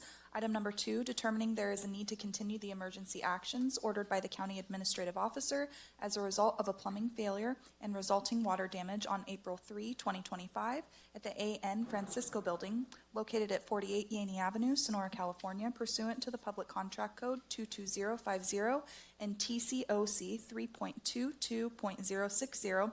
4/5 vote required. Item number 3, adopting resolution 63-25, approving the submission of a grant application to the California Board of State and Community Corrections, BSCC, for the Edward Byrne Memorial Justice Assistance Grant, JAG, program, including authorization for the county administrative officer to sign all related documents. Item number 4, adopting resolution 64-25, recognizing California's 175th anniversary of statehood on September 9th, 2025. Item number 5, adopting resolution 65-25, authorizing the district attorney to apply for a renewal of the California Office of Emergency Services Agency grant in the amount of $314,710 for the district attorney's Victim Witness Assistance Program. Item number 6, approving the appointment of Chris Neves as the District 5 representative of the Tuolumne County Homelessness Committee for a 2-year term that will expire on September 9, 2027. Item number 7, accepting the notice of completion for the Groveland Modular Bathroom Project, contract number IFB NPW-2025-0015, and authorizing the chair to sign the notice. Item number 8, adopting resolution 66-25, authorizing submission of the Wildfire and Forest Resilience Grant for protecting Highway 108's communities, economies, and watersheds project to the Sierra Nevada Conservancy in the amount of up to $1 million and authorizing the county administrator to sign all related documents. Item number 11, adopting resolution 70-25, approving a fiscal year 25-26 side letter agreement between the County of Tuolumne and the County of Tuolumne Management Association related to amending Article 16 as to leave accrual rates and caps. Great, thank you. So for the consent items, we'll open up public comment on this, then bring it back to the board for a motion. If any members of the public would like to speak on any items on the consent calendar, minus items 9 and 10, please come forward. Good morning. Good morning, Board. Karen McGettigan, Human Resources. On that side letter agreement for item 11, the item should have included a red line version so that the public could clearly see what was changed. I am going to leave those on a table on the back. Although the memo does highlight what those changes are, it's just a red line version. Okay, and we are okay to move forward without that included then, of course, right? Yes. Great, thank you. All right, any additional comment going once, going twice? Seeing none, we'll bring it back to the board for comments. Supervisor Campbell? Just really briefly, so on item 5, I hope that our community understands how grateful we are for our district attorney being so aggressive at pulling in grants, because this is a major grant that supports our victim witness unit through the district attorney's office, which if you've never had to use the services of victim witness, you should be grateful. If you have had the need for victim witness services, you should be grateful that we have them. And so this Cal OES grant that the district attorney applies for year after year is critical to the function of our DA's office and helping people who have been victims of crime. So I just wanted to highlight that. It is kind of a routine thing that we do very often, but it is so critical to the operations of that department. And then I also wanted to thank Chris Neves. He has done some phenomenal work with our unhoused individuals in Tuolumne County, and glad to see that he's stepping up on the homelessness committee.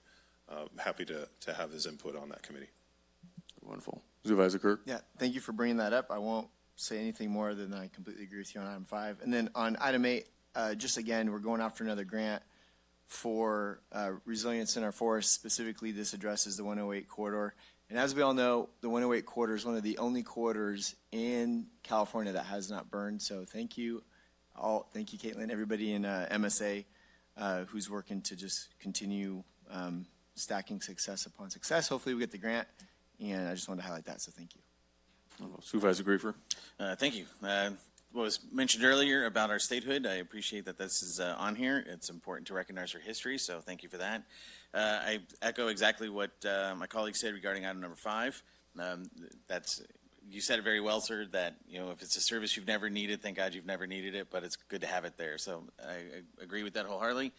Item number 6, I appreciate anyone who's willing to volunteer, especially on the homeless committee, so I appreciate that recommendation. And then obviously number 7, which doesn't seem like a big deal, but finally having a flushing bathroom in Groveland beside the Tesla station is probably the highlight of this conversation, because I am tired of the law of unintended consequences of what was left behind in the middle of the night. So thank you for having that done and signing the work order, and Chair Brandon. So we'll name it after you. No more bucket? No more bucket. Okay, good. So. All right, adding to it, similarly, we live in a great state and a great community. Every area has its problems, but we have to be grateful for that. And I'm grateful, especially after what's happened with this emergency. There's a tragic side to what has happened, but also the response, the recovery, and people pulling together. It just reminds that we're in a very special place. And not everybody in the world has that. So with item 4, and recognizing almost 200 years of existing as the state as we know it is incredible. I also want to thank all of my colleagues for appreciating my appointment to the Homelessness Committee, who I also appreciate, who is going to be serving. But Chris has worked in this for a long time, and I know will represent District 5 well. And lastly, to thank the Sierra Nevada Conservancy. This is another one of these entities that has done a lot of work in providing the funding and planning to set us up so we can apply for the grants to actually do this work. So Angela Avery, Michael Pickard, and their team, they do a really great job. They cover literally an area that is the size of other states, and it is very rural and it's very difficult. So with that, we'll be looking for a motion to approve of the consent calendar minus items 9 and items 10. Chair, I'll move to approve the calendar minus those items. All right, we have first by Supervisor Campbell. Second. Second by Supervisor Griefer. All those in favor, please say aye. Aye. Aye. Opposed, abstaining. All right, passes 4-0-1 with Supervisor Holland absent. So with that, I believe we're finally going to be getting to Poncho. If the clerk can read item 9, please. Item number 9, adopting resolution 67-25, recognizing the exceptional contributions of the search and rescue team, the Tuolumne County Sheriff's Office, Animal Control, and community members in the safe recovery of Barbara D. Crosby, and adopting resolution 68-25, acknowledging Poncho, the canine hero, for his role in this successful recovery. All right, and Supervisor Campbell, would you care to take this item? Yes, thank you, Chairman Brandon.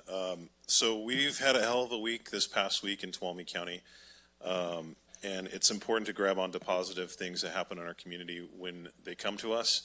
And in speaking with a community member here, I'm going to call her out, Carol Dowd. She mentioned that we need to really highlight these kind of things when the community pulls together. And so for those of you who aren't aware of what I'm talking about, I'm going to, if it's okay with the board, I'll read this resolution. It's pretty short, kind of explains the situation. And then we have, if you're wondering about my fine pet friend here, the Sewing School of Tuolumne County with Megan Hausberg and Deborah Dolan put together this uniform for Poncho. So we'll be presenting that to him. So if that's okay with the board, I'll read the resolution. We can take our comments and then maybe get some pictures afterward. So on August 23rd, 2025, 85-year-old Barbara D. Crosby of Sonora was reported missing after leaving Skyline Palace with her small dog, prompting the issuance of a silver alert by the California Highway Patrol. The Tuolumne County Sheriff's Office and search and rescue personnel immediately initiated a large-scale search, working tirelessly through rugged terrain and challenging conditions to locate Mrs. Crosby. Animal control officers and allied county agencies provided critical support, assisting in the safe handling of Poncho, the dog, coordinating care and ensuring resources were available throughout the operation. Community members, including neighbors and local residents, contributed to vital information and keeping a watchful eye for Mrs. Crosby and Poncho, and responded quickly to emergency alerts. Through this coordinated effort, search and rescue personnel successfully located Mrs. Crosby in a steep ravine on August 24th, ensuring her safe rescue and transport to medical care. This outcome exemplifies the strength and dedication and professionalism of Tuolumne County's first responders, county staff, and volunteers, as well as the compassion and vigilance of our community at large. The Tuolumne County Board of Supervisors extends its deepest gratitude for the selfless service, teamwork, and community spirit demonstrated during this operation, which reflect the very best of Tuolumne County. And we have a second resolution here that says much of the same thing, but I'll read one line from it, and it has a bone on it, which I think is pretty cool. I don't think we've ever had a county resolution with a bone before, so that's kind of neat. Thanks to the courageous loyalty of Poncho and the swift actions of search and rescue personnel, Barbara was safely recovered and reunited with her family. Therefore, be it resolved that the Tuolumne County Board of Supervisors hereby recognizes Poncho, the hero dog, for his instrumental role in aiding in the safe recovery of Barbara D. Crosby, and extends its gratitude to the Tuolumne County Sheriff's Office, search and rescue personnel, animal control, and community members whose combined efforts ensured the successful outcome. So those are the resolutions we have here today, and we also have a gift here put together by the sewing school for Poncho. Okay, wonderful. And on the bone, who says government's not innovative? Huh? There we go. I believe we're going to be opening this up for public comment, then bringing it back for a vote. And then after that, I think that is a perfect recommendation. We can do a bathroom break and do some photos as well. So with that, we'll open up. And our comments. What? And our comments. And comments, yeah. We'll open it up for any public comment. If any members of the public would like to come speak or bark into the microphone, they are welcome to do so. That was good. Thank you. And also thank you to the Union Democrat for being here with us today for this item. Feel free, as you know, always you can wander around whatever you need to take photos. So. Well, I just want to thank Crystal Anderson for all of her help. I know she's not here this week. And to Lieutenant Riley, who's also not here this week because he's going to visit his first grandchild, for leading the search and rescue effort. So, and the sewing school, who just did such a magnificent job and were so helpful and agreeable to being a volunteer community member and providing a service. So thank you so much. Yeah, thank you.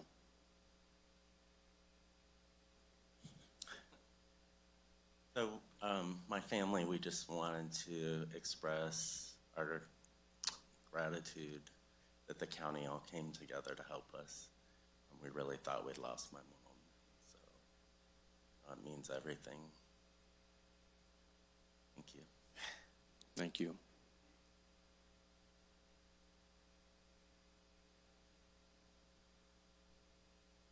Good morning. Hello, good morning. Deborah Donlin, I work at the Sonora School of Sewing, and our director, Megan Helsberg, is sitting back here.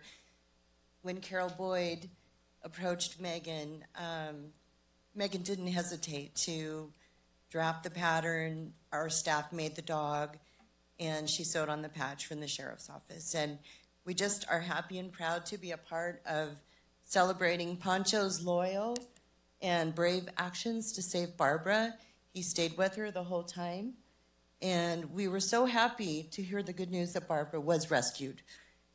But then at the same time, we're worried about Poncho. Everybody at the sewing school, all our students, our staff, we're all reading updates, looking for updates on Poncho. So we're just happy and proud to be a part of celebrating this good news. Thank you. Thank you.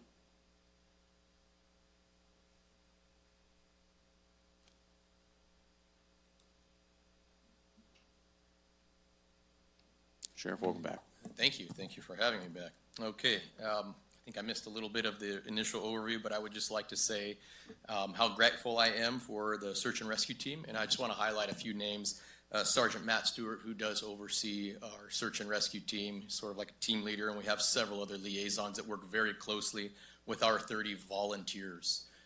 These folks are absolutely amazing. I mean, they can do anything with nothing and have for several years, and that's 30 people that always show up to all of these calls for service, and they dedicate around the clock.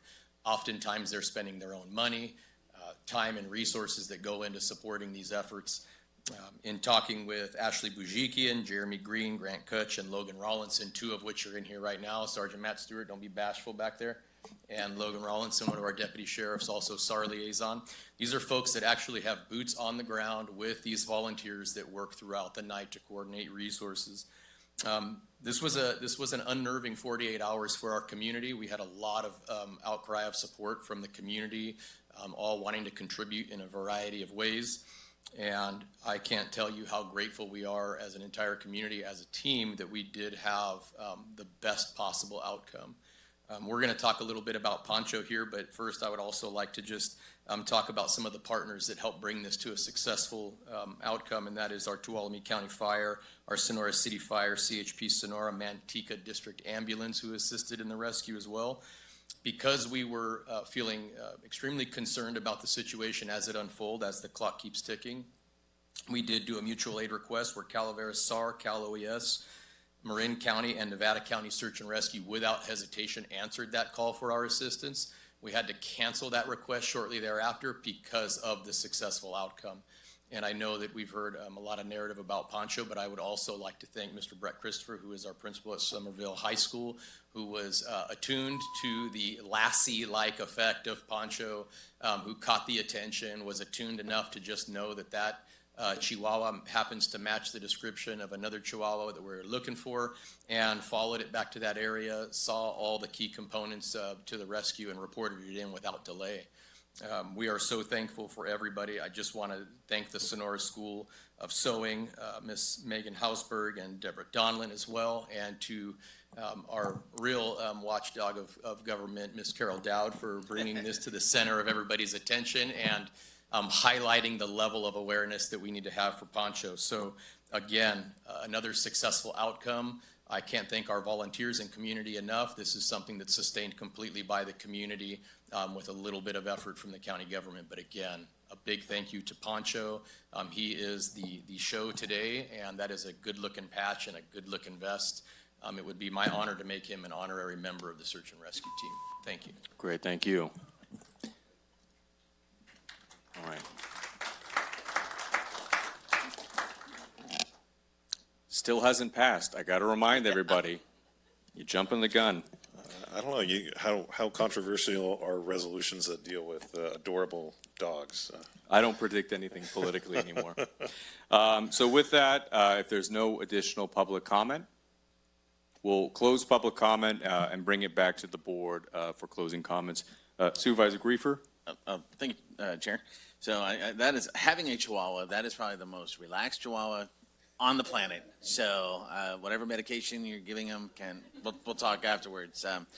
But seriously, yeah, I know that we are reflecting today on not only the success of the recovery of the lost person, but we're also the keen eye of all of the partners that made this successful. So I know that there was a lot. It was amazing. I think at one point the sheriff said that he was getting more calls about this missing Chihuahua than he was getting any other calls for service for, like 48 hours there. So it really just goes to show you that this community, and as my partner in crime over there said earlier, grab those things that are good, because this community really does come together. So congratulations on a great dog, and I'm glad Mom's okay, and I'm glad that we can be a part of this. And it's a good feel-good moment for a week after the end of the week that we've gone through. So good all the way around. So thank you very much. Supervisor Kirk? Carol, I think you took John Flynn's self-proclaimed title this morning. Yeah. I'll just simply say I was sitting at church on Sunday, and I got that really annoying buzz, and so did about 500 other people, and I thought, oh, crap, I thought it was a fire or something else, but we saw it. my wife and I said a quick prayer, and then we all know the story, how many people went into action. So thank you. Megan, I saw you in the audience because my kids went to a sewing school years ago, and I was like, why is she here? But this is awesome, so thank you. Good thing my kids aren't here because they would grab it and run off with it. But yeah, we don't do good stories enough, so thank you, Carol. It's a great story and a great ending to what could have been tragic, so thank you guys. Right. And I agree with my colleagues. So Supervisor Campbell, you want to bring it home? Absolutely. So I move that we approve resolution, the search and rescue resolution and Poncho's resolution. All right, so we have a first by Supervisor Campbell. Resolution 67-25 and 68-25. Took me a second to find the number. All right, we have a first by Supervisor Campbell. Do we have a second? I'll second. Yeah, there we go. I'll do it. I get to do that still every now and then. All seconded by Supervisor Brandon. We'll call for the vote. All those in favor, please say aye. Aye.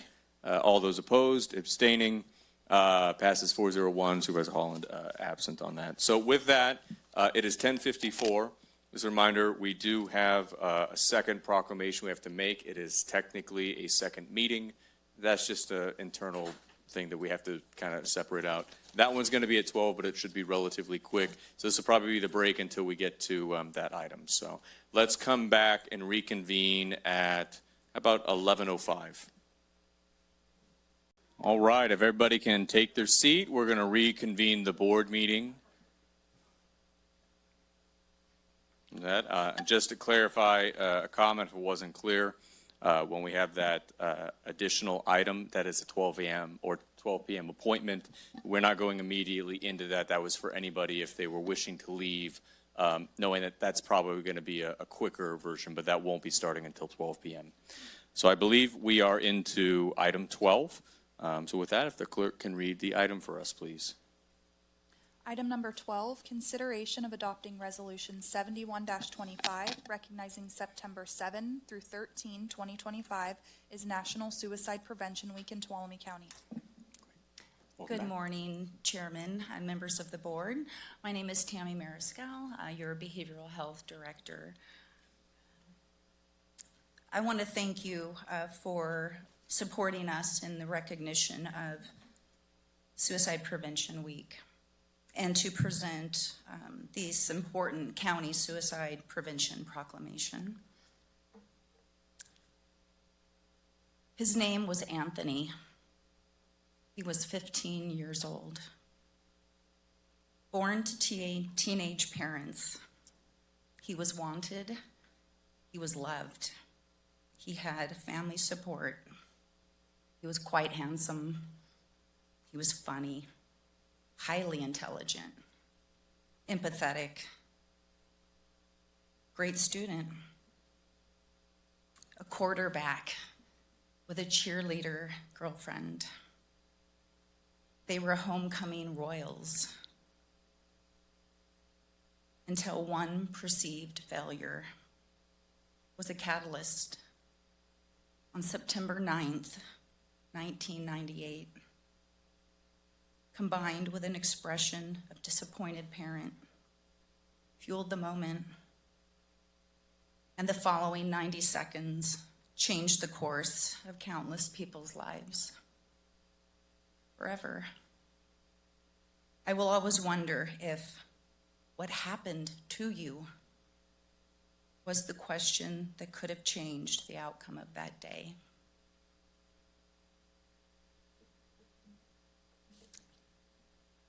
We're proud to do the work that we do. As you've read the memo today, and I won't go back into it, you will see that suicide ideation is not purely about mental illness. It is a societal issue that can touch any of our lives individually, 100% individually, but also those around us and those that care about us that we may not even know. In addition to the proclamation, today marks an introduction of a new way of looking at suicide prevention in Tuolumne County. It is through a suicide prevention collaborative, newly formed group, dedicated individuals, organizations whose work focuses on suicide prevention and mental wellness. This effort was born from the leadership of the Yes Partnership, recognizing that while many of us are doing great work individually, that we can do far greater impact to our community by working together. Sharing resources, strengthening connections, and uniting us around our common goals, building a healthier, safer, and more connected community. We're joined today by some of our partners of the collaborative, ADCA, Public Health, Cal Pride Sierras, Sierra Orman, Stand Up, Speak Out, and many others who are deeply committed to this cause. Together, we stand united in hope, support, and action. And with that, I thank you. Great. Thank you for the presentation. I appreciate that. If it's okay with the board and without objection, since we do have members representing some organizations, to continue that, opening up public comment on this item and then bringing it back to the board. Without objection, we'll open up public comment. Any members of the public who would like to come to the podium, be able to address this item, please come forward. You have 3 minutes. Good morning, members of the board. My name is Bob White, and I'm the Yes Partnership Director. The Yes Partnership is a community-wide coalition that was founded in 1986 as a result of several teen suicides in our community. For the past 39 years, the partnership's mission has been to support Tuolumne County youth and families, promote resilience and prevent suicide, substance use, and child abuse. Did you know that according to the Tuolumne County Public Health Department, there were 15 suicides in Tuolumne County in 2024. 14 were Tuolumne County residents, and 1 was someone that was not a county resident but suicided here. Also, according to the Public Health Department, during the last 19 years, from 2005 to 2024, suicide has been identified as the leading cause of death for youth 10 to 19 years old in our county. The Yes Partnership receives funding from the Tuolumne County Behavioral Health Department through the Behavioral Health Services Act to promote suicide prevention and prevent stigma around suicide and mental health challenges. One of the vital things that we do is provide trainings to equip people in our community to be suicide alert and aware of others who may be having thoughts of suicide and how to connect them with resources to keep them safe. Last year, in collaboration with Adventist Health Sonora, we trained 396 community members in suicide prevention and mental health first aid. However, as you can see from the statistics that I shared, in spite of our best efforts, suicide continues to impact our community. Recently, I met Shelley and Bob Walker, who lost their son TJ to suicide 1 year ago tomorrow. And I would like to read to you a letter from them. To the Tuolumne County Board of Supervisors, we are Shelley and Bob Walker. We lost our son Theodore John TJ Walker to suicide on September 10th, 2024. To honor his memory, we created the TJ Walker Memorial to help support education for young people in our community. We believe there is an additional need to support education of young people to learn how to express their feelings and ask for help in times of need. We are hopeful the education can help save young people from thinking that the end is the only way out. And so on behalf of Bob and Shelley Walker and the Yes Partnership members, I respectfully ask that you adopt the resolution before you to recognize September 7th through the 13th as National Suicide Prevention Week in Tuolumne County. Thank you. Great, thank you.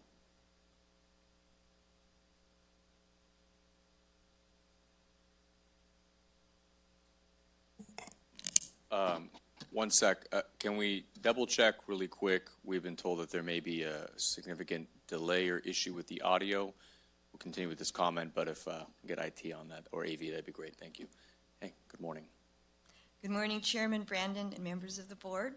My name is Cynthia Hallman, and together with Kim Garrow, we formed Lantern of Light in 2019 under the sponsorship of Word of Life in Miwok.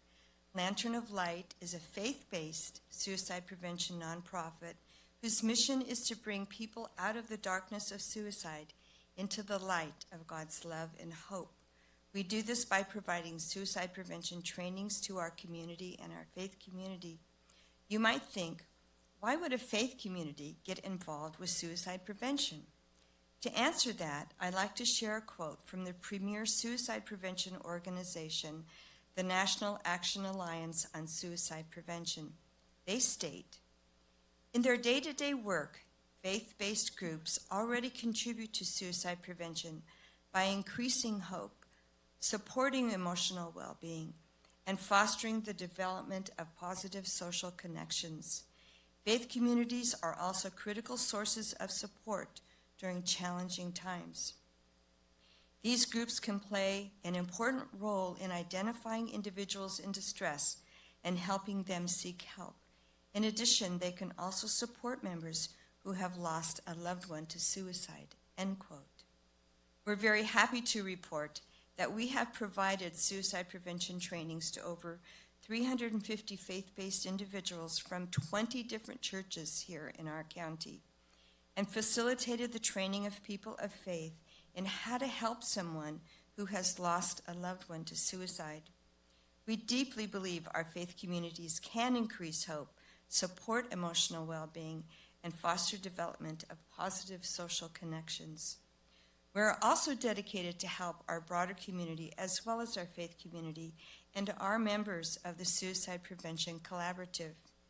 During the month of September, we are offering 2 suicide prevention trainings, attending community outreach events at Behavioral Health, the National Alliance for the Mentally Ill, the Hope and Honor Walk, and the Community Roots Fair, as a way to let others know that through faith, hope, and love, we can all work together to prevent suicide. Thank you for your time. Thank you. All right, and do we have additional public comment?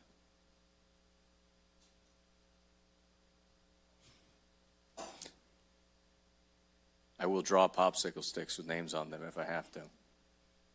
Hello, my name is Paul Marum. I'm with Tuolumne County Department of Public Health. I'm also on the Suicide Prevention Collaborative.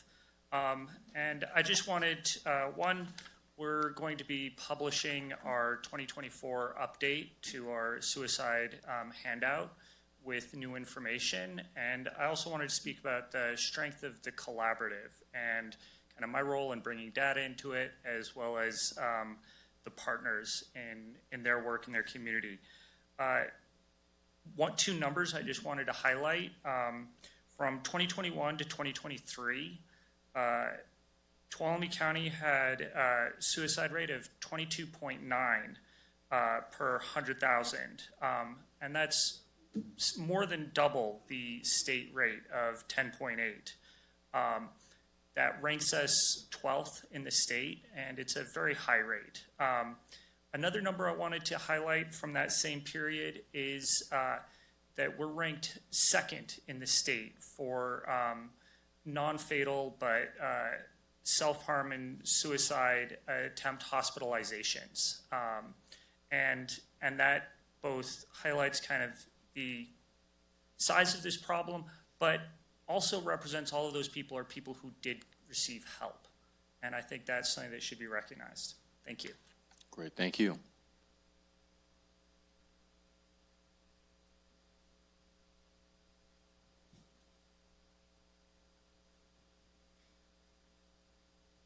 Good morning.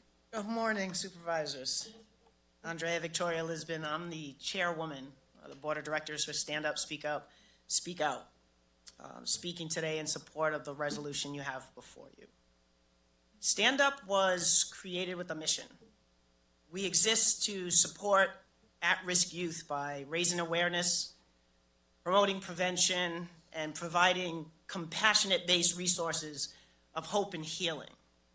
We do this through education, connection, and community care. We strive to build resilience, and more importantly, to save lives. We understand that talking about suicide does just that. It saves lives, and that prevention is possible when people feel supported and know where to turn. That's why it is so important to us to bring our outreach efforts to schools, into community centers, and by way of events. This starts conversations, to share resources, offer companionship and validation. A core part of our work is the mindfulness-based substance abuse prevention training. This program teaches young people and adults practical skills, how to manage stress, regulate emotions, and build resilience without turning to drugs and alcohol or to entertain suicidal ideologies, to make better decisions. And that is of paramount importance in the wake of our community's most recent wildfire tragedy. We do this by strengthening one's coping strategies. We aim to reduce risk factors and give people some tools to face life's challenges. We also offer peer support services, a program I am immensely proud of, as it is a testament to the work we began and continue to do. This youth program begins and is fed by our youth, who started as students and have now graduated to teach that same program. It has been shown that healing conversations happen with someone of like age who has walked a similar path. Our peer mentors provide understanding, encouragement, and a safe space for people navigating recovery, grief, or mental health challenges. This kind of support helps break stigma and reminds each person that their story matters. Every training, every conversation, every act of support moves us closer to a community where people choose life, choose recovery, and choose hope. My name is Serena, and this year, Stand Up, Speak Up, Speak Out hosts the Hope and Honor Walk for Suicide Prevention Awareness. And it's far more than just a walk. It's a movement, a message, a moment of unity. With every step, we honor the lives lost, lift up those who are struggling, and shine a light on the path toward healing and hope. We walk not only in memory, but with purpose, because in Tuolumne County, no one should face mental health challenges alone.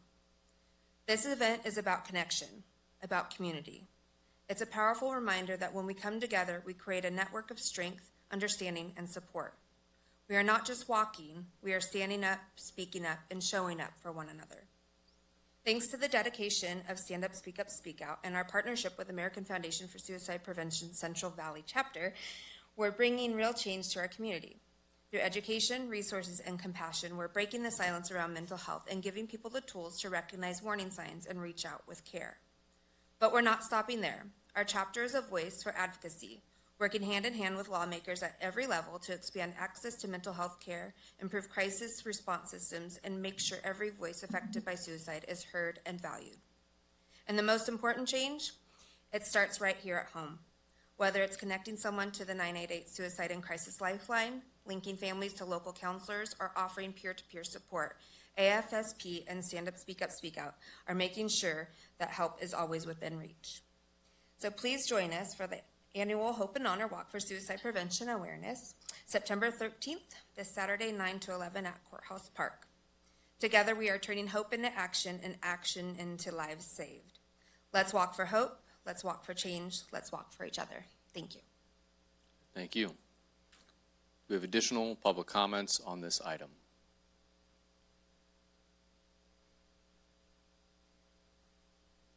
Sheriff, welcome back. Thank you. Dave Vasquez, Sheriff of Tuolumne County. I would be remiss if I didn't capitalize on this opportunity to support all my professional partners and the community. The words that have been said today regarding this item truly resonate.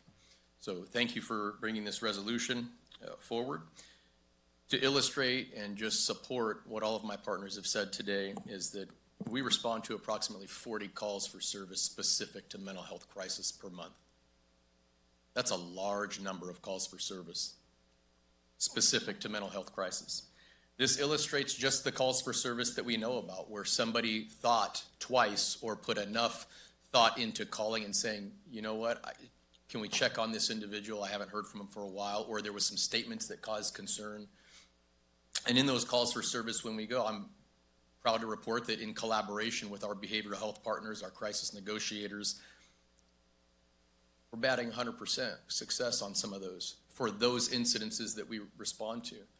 But this is a fraction of what's going on in our community, because there are many others that we have no idea are happening. And so I would like to just highlight that it is all of our obligation to keep our eyes open and maintain that high level of awareness that if you see something, or even if it seems like nothing, because the after conversations, when it ends up being a coroner case, God forbid, it's always somebody has that statement, well, you know, I did realize that one little thing, maybe I should have said something, or maybe I should have recognized. And nobody can change what the course of the outcome is going to be. But the case of the matter is this: be good human beings to each other. Take care of each other, be good neighbors. These calls for service really true identify a line between law enforcement and community caretaking and how those two visions exist together. I would just like to say I appreciate all of the partnerships and everybody's wholehearted effort in bringing this to the forefront of the community. So thank you. Great, thank you. And do we have any additional public comment from the audience?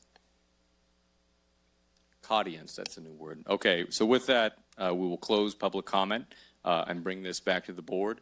I was going to ask if Supervisor Kirk would be willing to speak. We often, with proclamations, commendations, resolutions, have an individual board member that's able to, I think, surmise our thoughts on these, and if we feel so, we can add to it, but they're able to represent the unity we have in support of these things. Supervisor Kirk?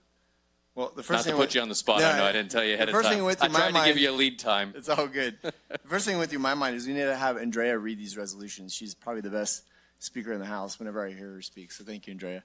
I'll just start off by thanking all the partners, Hallman, your partnership with Bob and the team, Andrea, your organization, and your partnership with the team. I'll say this. Sometimes I'll open up. I was 19 years old. I just lost my ski career, my contract. I had to drop out of college because of my head injury. And I lost my girlfriend. And it was 3 o'clock at night on a 3-story balcony in Mammoth. And it was snowing. And a thought went through my mind that I thought I would never have had. I was free-spirited. I was happy, go-lucky, energetic. And a thought went through my mind. And thank God the door opened up. I went back and I opened up my door, and it was unlocked. But I'll never forget that, kind of like you said, that moment, like that 90 seconds where a thought happened. And so I think it's just, we've come a long way as a society about speaking about this. There's so many signs. I'm so thankful for all the folks who have been trained, because there are signals, and if you can recognize the signals, you can jump on it, you can communicate, you can get help, but you have to know what those signals are. And once you know what those signals are, you'll be surprised in the conversations that you have over the course of your life where you see those warning signs. I was able to interject with a friend several years ago, actually about a couple years ago, when he lost his brother to a suicide. And anyways, so yeah, we're all in this ship together, and just continue to talk about it. I did not bring the resolution up. Do you want me to read it, Jaron, or are we just going to... I think we can move forward. Okay. So my sentiments are those, and thank you all, and thank you for the partnerships. And yeah, we all know so many people who are dealing with this, and the more we can communicate, the more we can mitigate. And thank you. Great. All right, thank you. So with that, if there's no further comments, I'll be looking for a motion to approve on item 12. Actually, I have a couple comments, and then we'll Okay, move forward. Supervisor Griefer.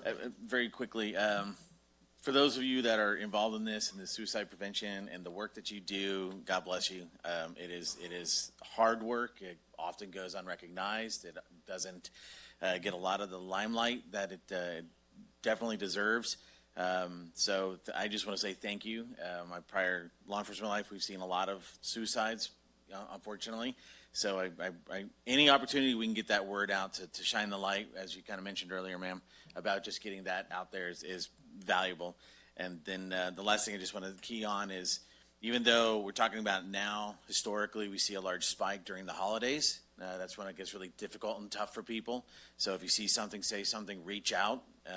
You know, it just takes all of us to be successful with that. So unless Supervisor Kirk wishes to make the motion, then I will make the motion to accept as written. And I'll second.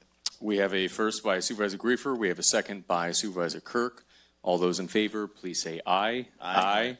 All opposed, abstaining. All right, passes 4-0-1. All right, thank you. Appreciate you being here for the item and presenting on this important issue. If the clerk can read into, there we go, sorry. Item 13, please.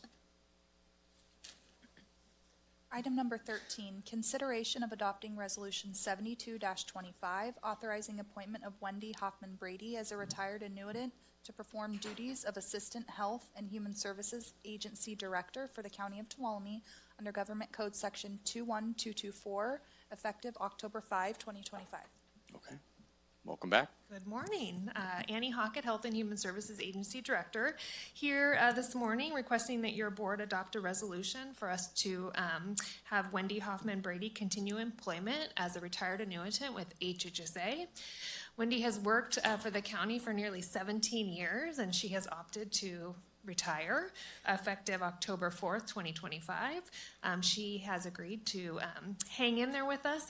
As you probably know, Wendy is our fiscal guru, and Health and Human Services budget is complex to say the least, so we are hopeful that we can continue to work with her in this capacity and help with the transition. So I'm happy to answer any questions, but with that, I would just be requesting your board approve the resolution. Great, thank you. And can you give us a brief description of what a retired annuitant is, what their kind of use is, what the limitations are on that? I will try to speak to all that. Great. And I think my HR director is in the back, so she'll be give me grading the this cane answer. So essentially, my understanding is that we need to approve this resolution to allow Wendy to be able to continue working without waiting I think it's 180 days to be rehired in that capacity. My understanding also is that this is limited to 2 years, and there's some hours connected with that. And so it does require board approval to allow that to happen sooner rather than waiting that period. Great. And so we do this as kind of a final transition for somebody who's a senior member with a lot of knowledge. It's not just a reclassification, it's kind of a passing on period. Thank you for that. Passing on's not the right word for that. Passing on knowledge period. The next step. That's still, The yeah, that's not transfer good of too. knowledge. Well, how about we say that, the transfer of knowledge. Well, I mean, to be fair, Supervisor, I don't think we voted on allowing her to retire in the first place, so. HR is going to get us in trouble. Get Karen, me. close your ears. We're not talking. Well, And I will add, I think it's relevant, as this board knows, once Wendy does retire, her current position is going to be ended. We will only have one assistant HHSA director moving forward, and so we do really feel like it's critical to allow her to be in this capacity as we transition, because that will be a significant loss to the agency, both knowledge-wise and then just that support overall. Great, thank you. Bring it back to the board for any questions or any comments. I know we've done several annuitancies in the past. It's an extremely valuable tool when we have an employee with a lot of knowledge who's mission critical to make sure that we're not simply just leaving that and then not having any transition process. So if there's no comments, happy to open up for. No comments. I'm very supportive whenever I ask anyone over at HHSA a question that has anything to do with money. Invariably, the person I'm talking to says, "I'm not sure. Let me ask Wendy first." Yeah, we need some shirts that say that. Oh, let me ask Wendy. Better ask Wendy. All right, with that, thank you for presenting. We'll open it up for any public comment on this item. If any members of the public would like to speak, please come forward. All right, not seeing any. Going once, going twice.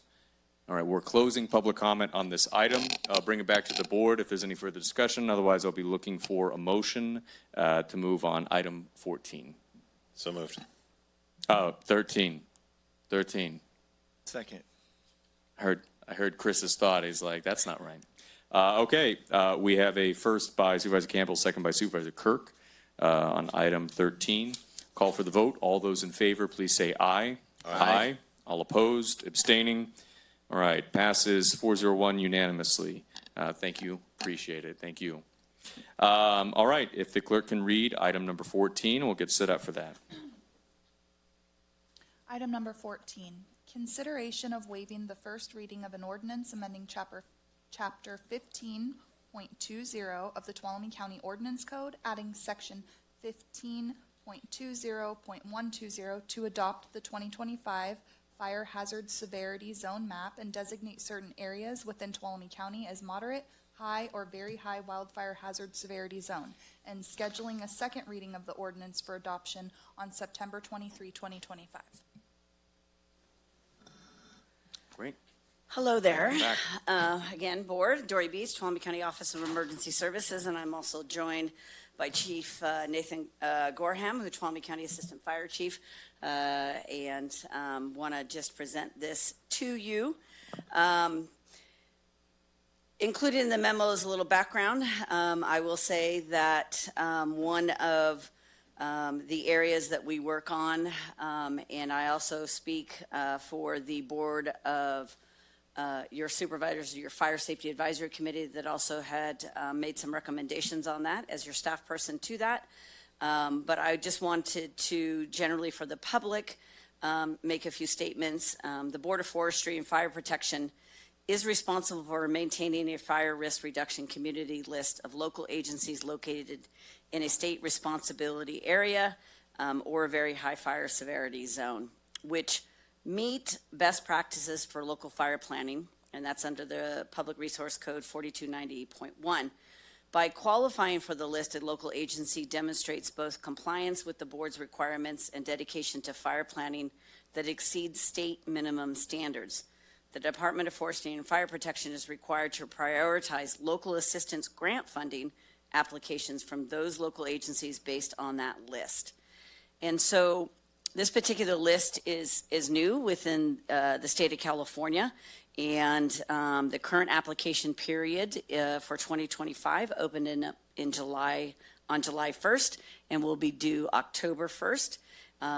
Those applications that are received then will be inclusion for that 2026 list.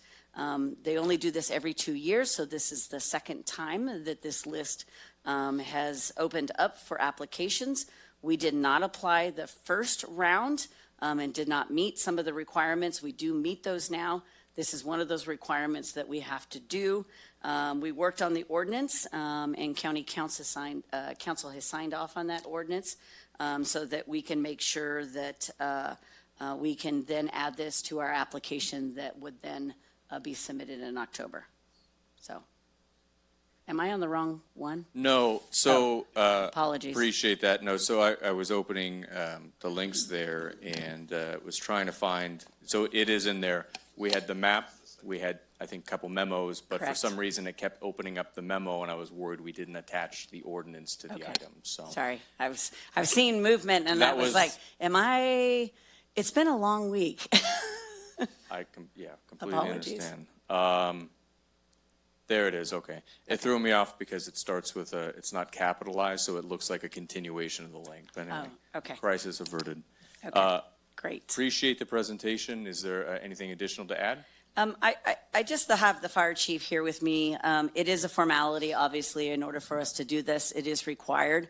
As you are familiar, a board of both Tuolumne County as a government, many of our partners do apply for fire prevention funding every year. And we have submitted recently funding for that, including a project with the Sheriff's Office jail crew, also through other programs within Tuolumne County. Fuels reduction is huge. We've worked very hard towards risk reduction and making sure we become a wildfire risk reduction community.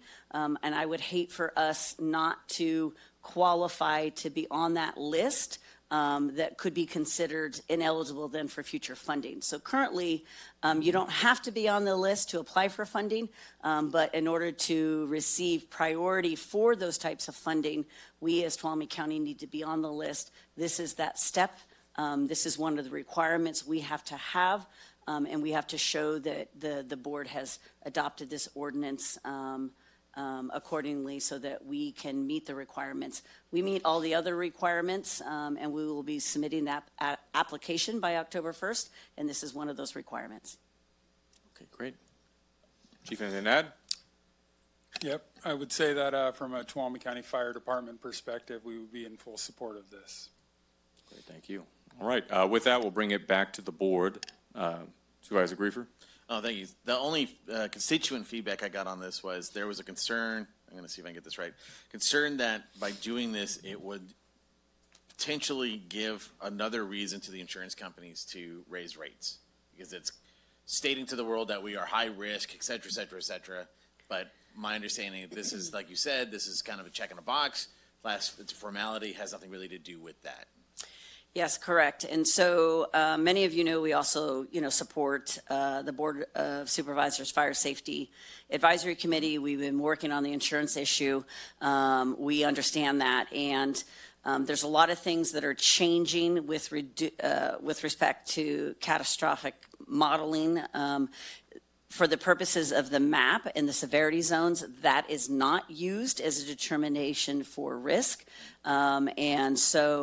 But by doing this, we are taking a stand, and when we apply to become the Fire Risk Reduction Communities list, that apparently has also been helping those individual property owners to get a decrease in their fire insurance rates, because if you're Firewise, are you now a part of Fire Risk Reduction Communities list? So yes, we are adopting the state standard severity.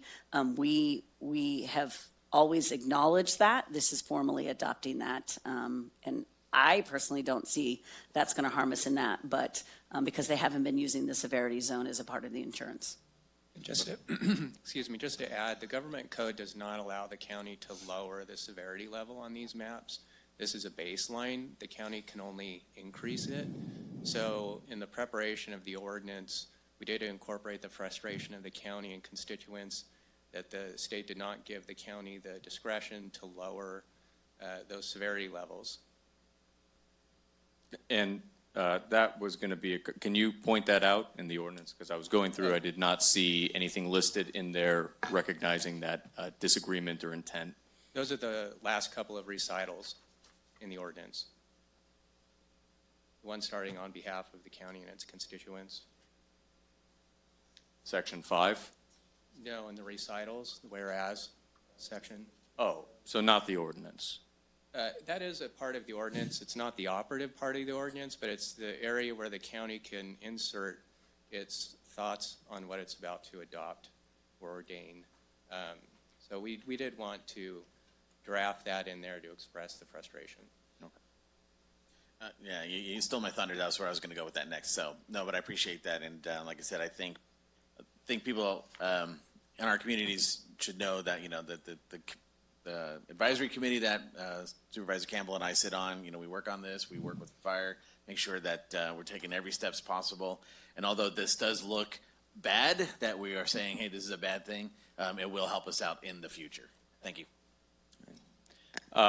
So jumping in on this, that was one of the questions in this presentation. We've had this come up before in at least general discussion. I don't trust insurance companies to not use this, and I agree with the intent there, and I have every thought that this is probably going to be harmful to our area, in all honesty. I do recognize what we are doing right here is kind of a perfunctory red stamp. The choice is, do we want to be eligible for funding or not? And to be eligible for funding, we have to adopt something that we had very little input in.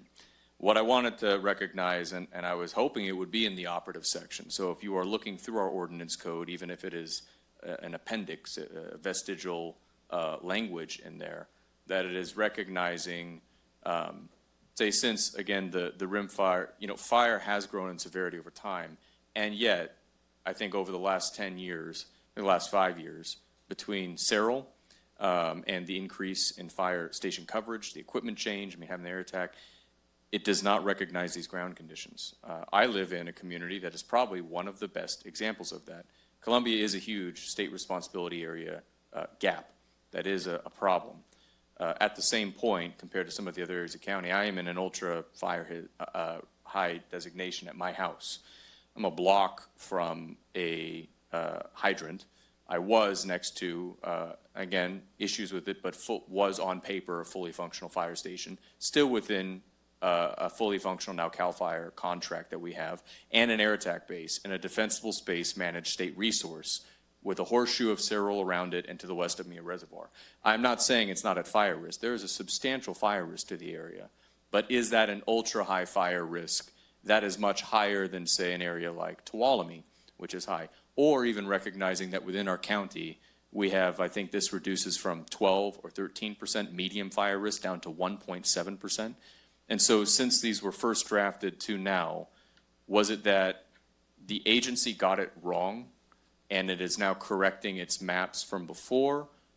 Because it's certainly, and I think it's kind of broadly represented here, there have not been actions taken by us to increase that risk. There have been a lot of actions and work that decreases that risk. So I just needed to say that we've had it come up before. It's extremely frustrating that it feels like whether it's insurance or CAL FIRE's statewide risk maps, whatever work we do, whatever ordinances we pass, whatever forest work that happens, whatever response resources we have, whatever their condition, it really has no effect whether it's this risk map or it is an insurance risk map that they are using or a catastrophic risk map. Yep. Supervisor and the board, if I may ask, if you could open up for public comment. I do believe there are some folks in the audience that might help shed some light on this. Sure. Let me finish with that. I'm done with my rant. Supervisor Campbell, Supervisor Kirk, do you have anything to add before we go to public comment? We will bring it back for discussion. I agree with the perspective that the positive work that we're doing to mitigate and reduce fuel in our communities is not being adequately considered. But on the other hand, our entire apparatus for receiving and getting grants is kind of based on this existing system.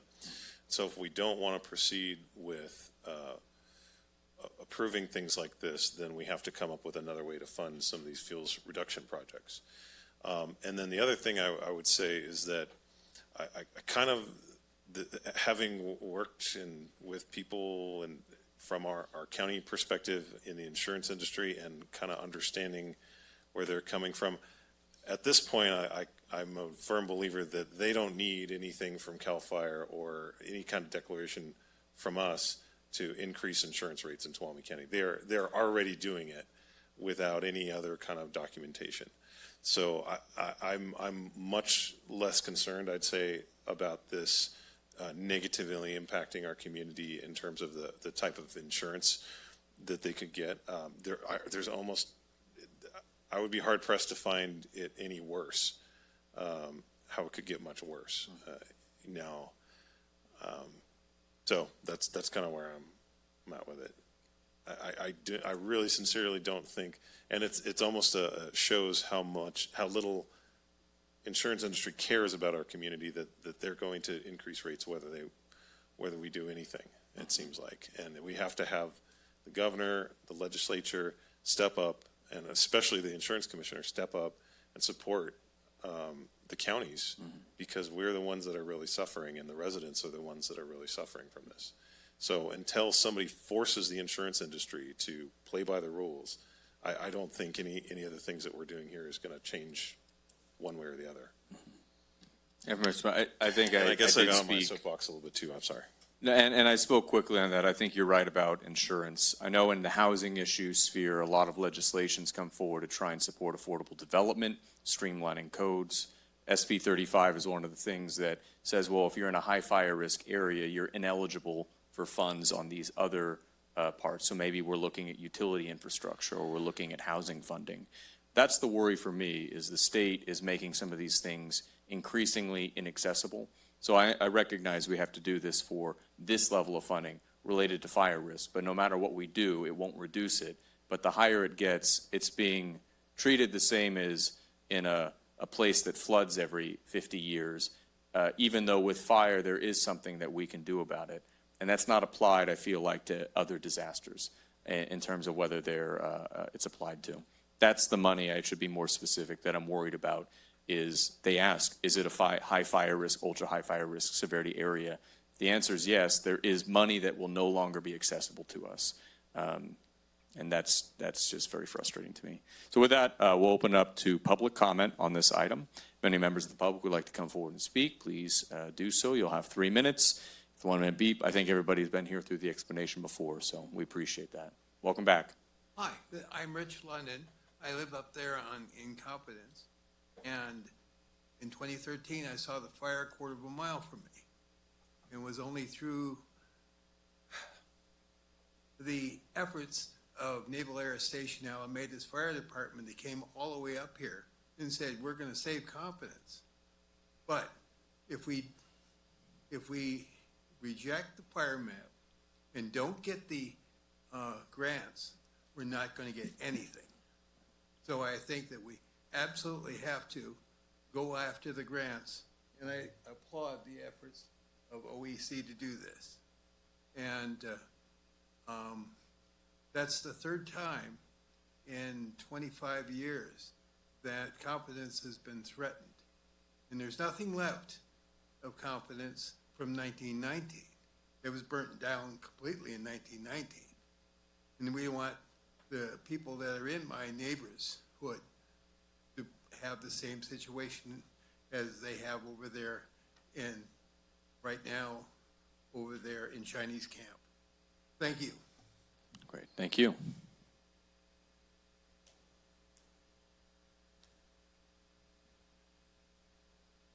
Welcome. Good morning, technically. Still.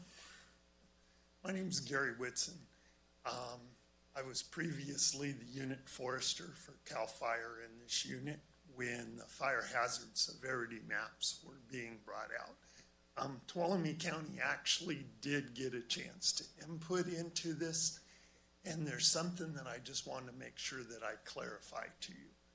You keep interchanging the words risk and hazard. The fire hazard severity zone maps are based on things that cannot be manipulated. Slope, vegetation type, winds, stuff like that. These, a risk is something that you can manipulate. You can go cut your brush and you're lowering your risk. You live close to hydrants or put stations and such, you're lowering your risk, but you cannot lower the hazard. So that's how these maps were developed. And the reason that they updated them was due to increased GIS and such. They could go to a much smaller polygon. And, Dory probably remembers I got ran around Tuolumne Calaveras, and we did these public meetings on this.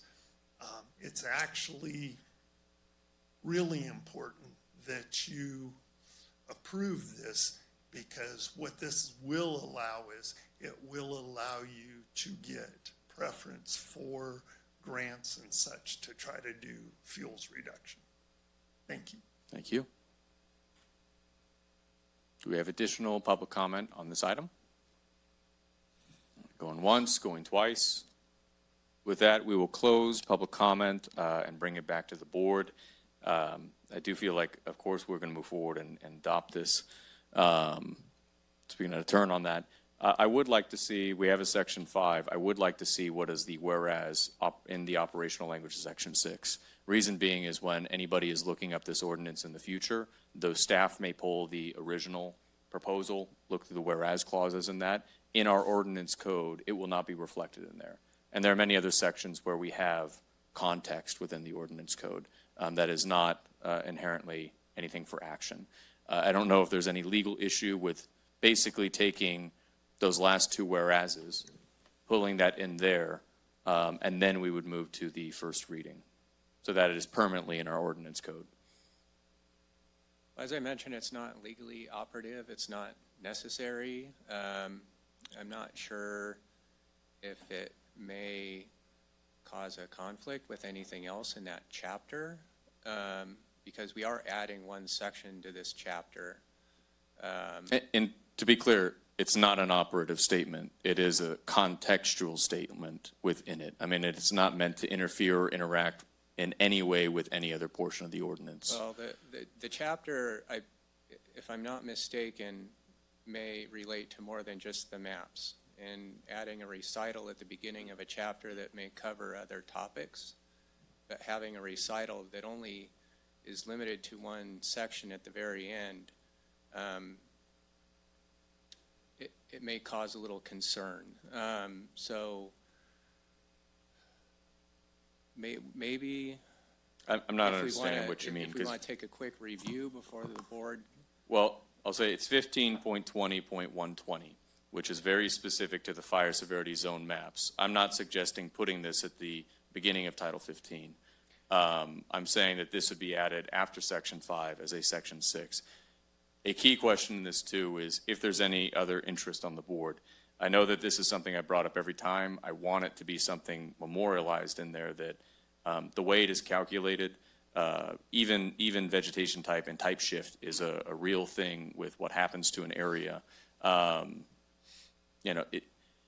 Though we've gone through the hazard risk, that is not how it is interpreted by folks who are looking to build. That's not how the code's interpreted of the hazard. They interpret this as the decision of whether this is too dangerous to build or not. They don't look at whether there is a risk. And I'm not aware of a map by CAL FIRE of risk that both of them, right. And so this is the one that is taken as how dangerous is it? Is it ineligible for it? And so by default, it's also considered the risk map. I mean, that's just it may not be the inside baseball of how it's crafted, but it's frustrating to me. That suggestion does raise a concern because our chapters in the code are written section by section and they are all operative. So it would be cumbersome to have a recital mid-chapter just before the end of a section. That would be unusual.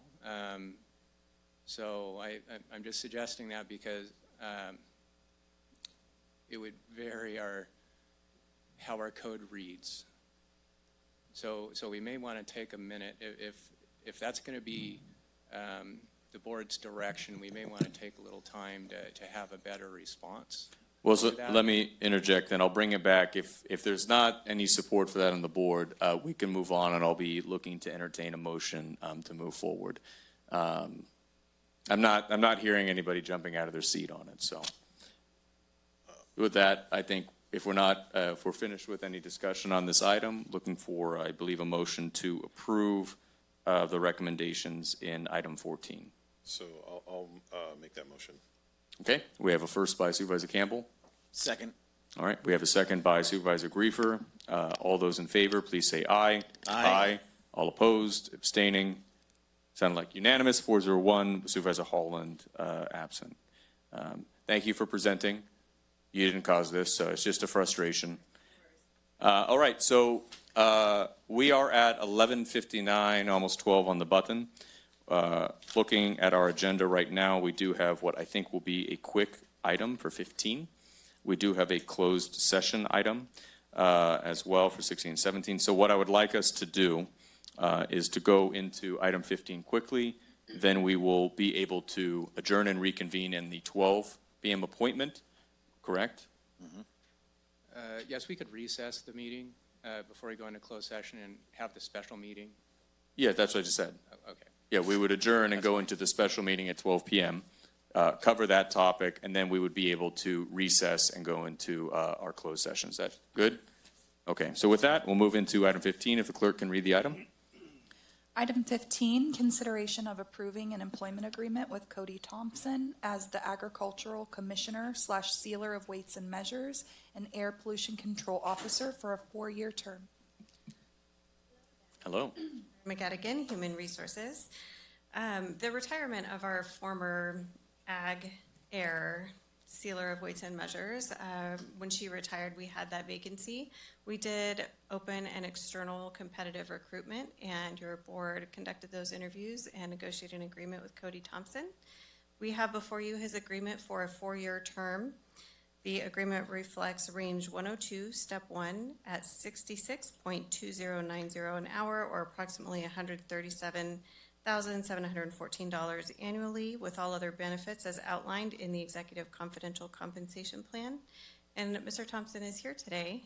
He's been patiently waiting. Do you want to come up?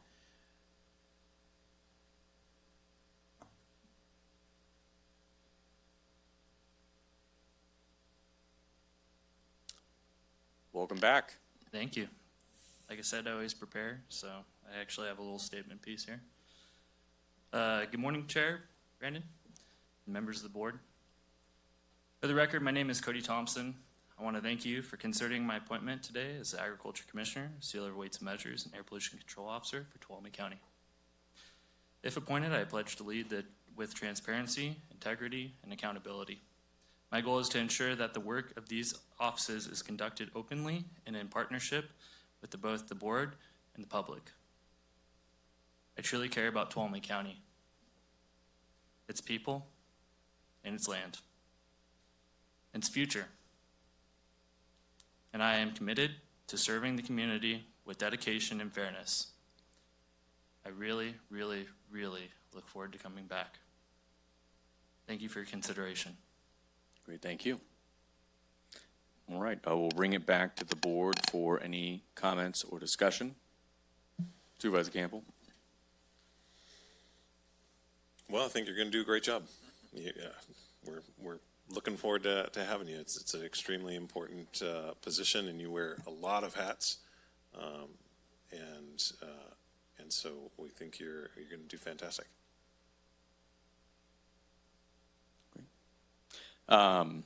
I agree. I think you're an excellent choice.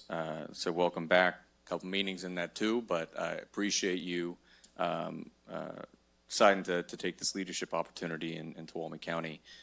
I do want to say this is related to this position, but to the public looking at this, it is a relatively high paid position for what we would expect within Tuolumne County. I know there's a lot of responsibility on this position, and I'm aware of the marketplace for these positions as well. But to encourage that this is an opportunity not only for leadership of department, but a leadership to make it more efficient, to reduce costs for the people that are using it, but also maybe whether this is, and I know I keep hammering this, an opportunity where if other counties are struggling with that same issue, which is a high level of skill needed, but also a high paid position for a lot of smaller jurisdictions, that there may be ways to partner. So my only encouragement with that, reminded earlier, we still got it to pass yet, but my only encouragement is to make sure that we're always looking for those opportunities, especially where we have a highly competent, skilled employee. If we're in a position where we cannot find that person, I would hope that our partners would do the same for us. So.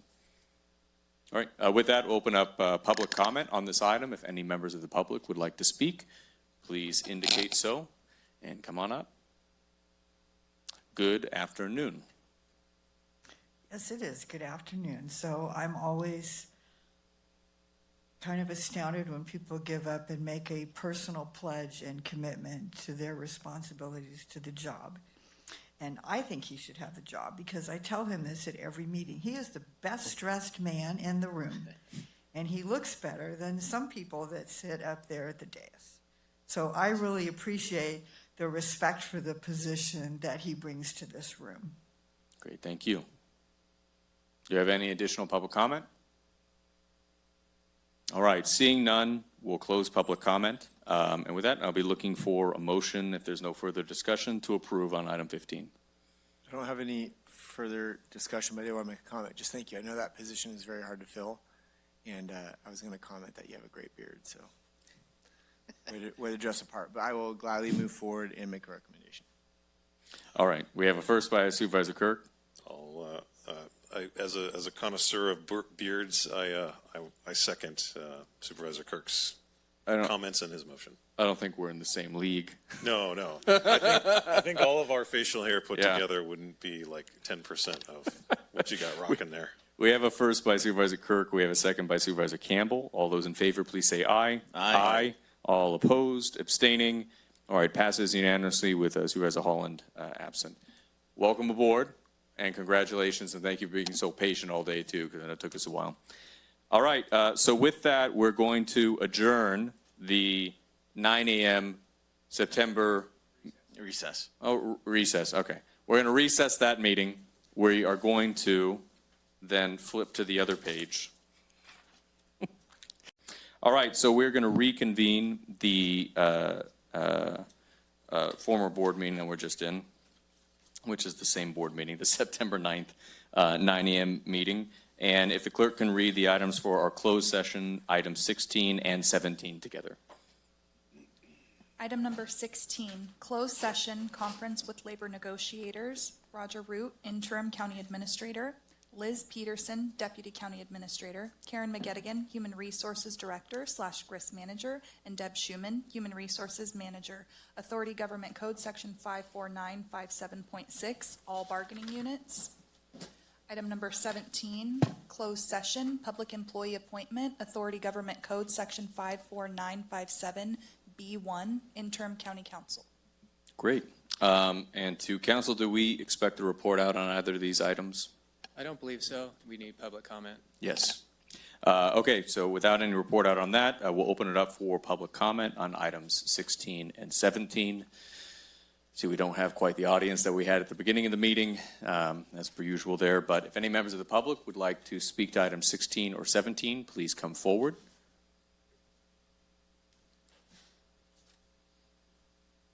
Well, welcome back. Thank you. So usually I get up here and say, please don't cost me any money. But today I think you do need to cost me some money. And it's my understanding that the state was brought in to help with this bargaining process that's not going anywhere, and they left. So you seem to be at quite an impasse, and your people deserve better than that. Thank you. Great, thank you. Do we have any additional comments? That.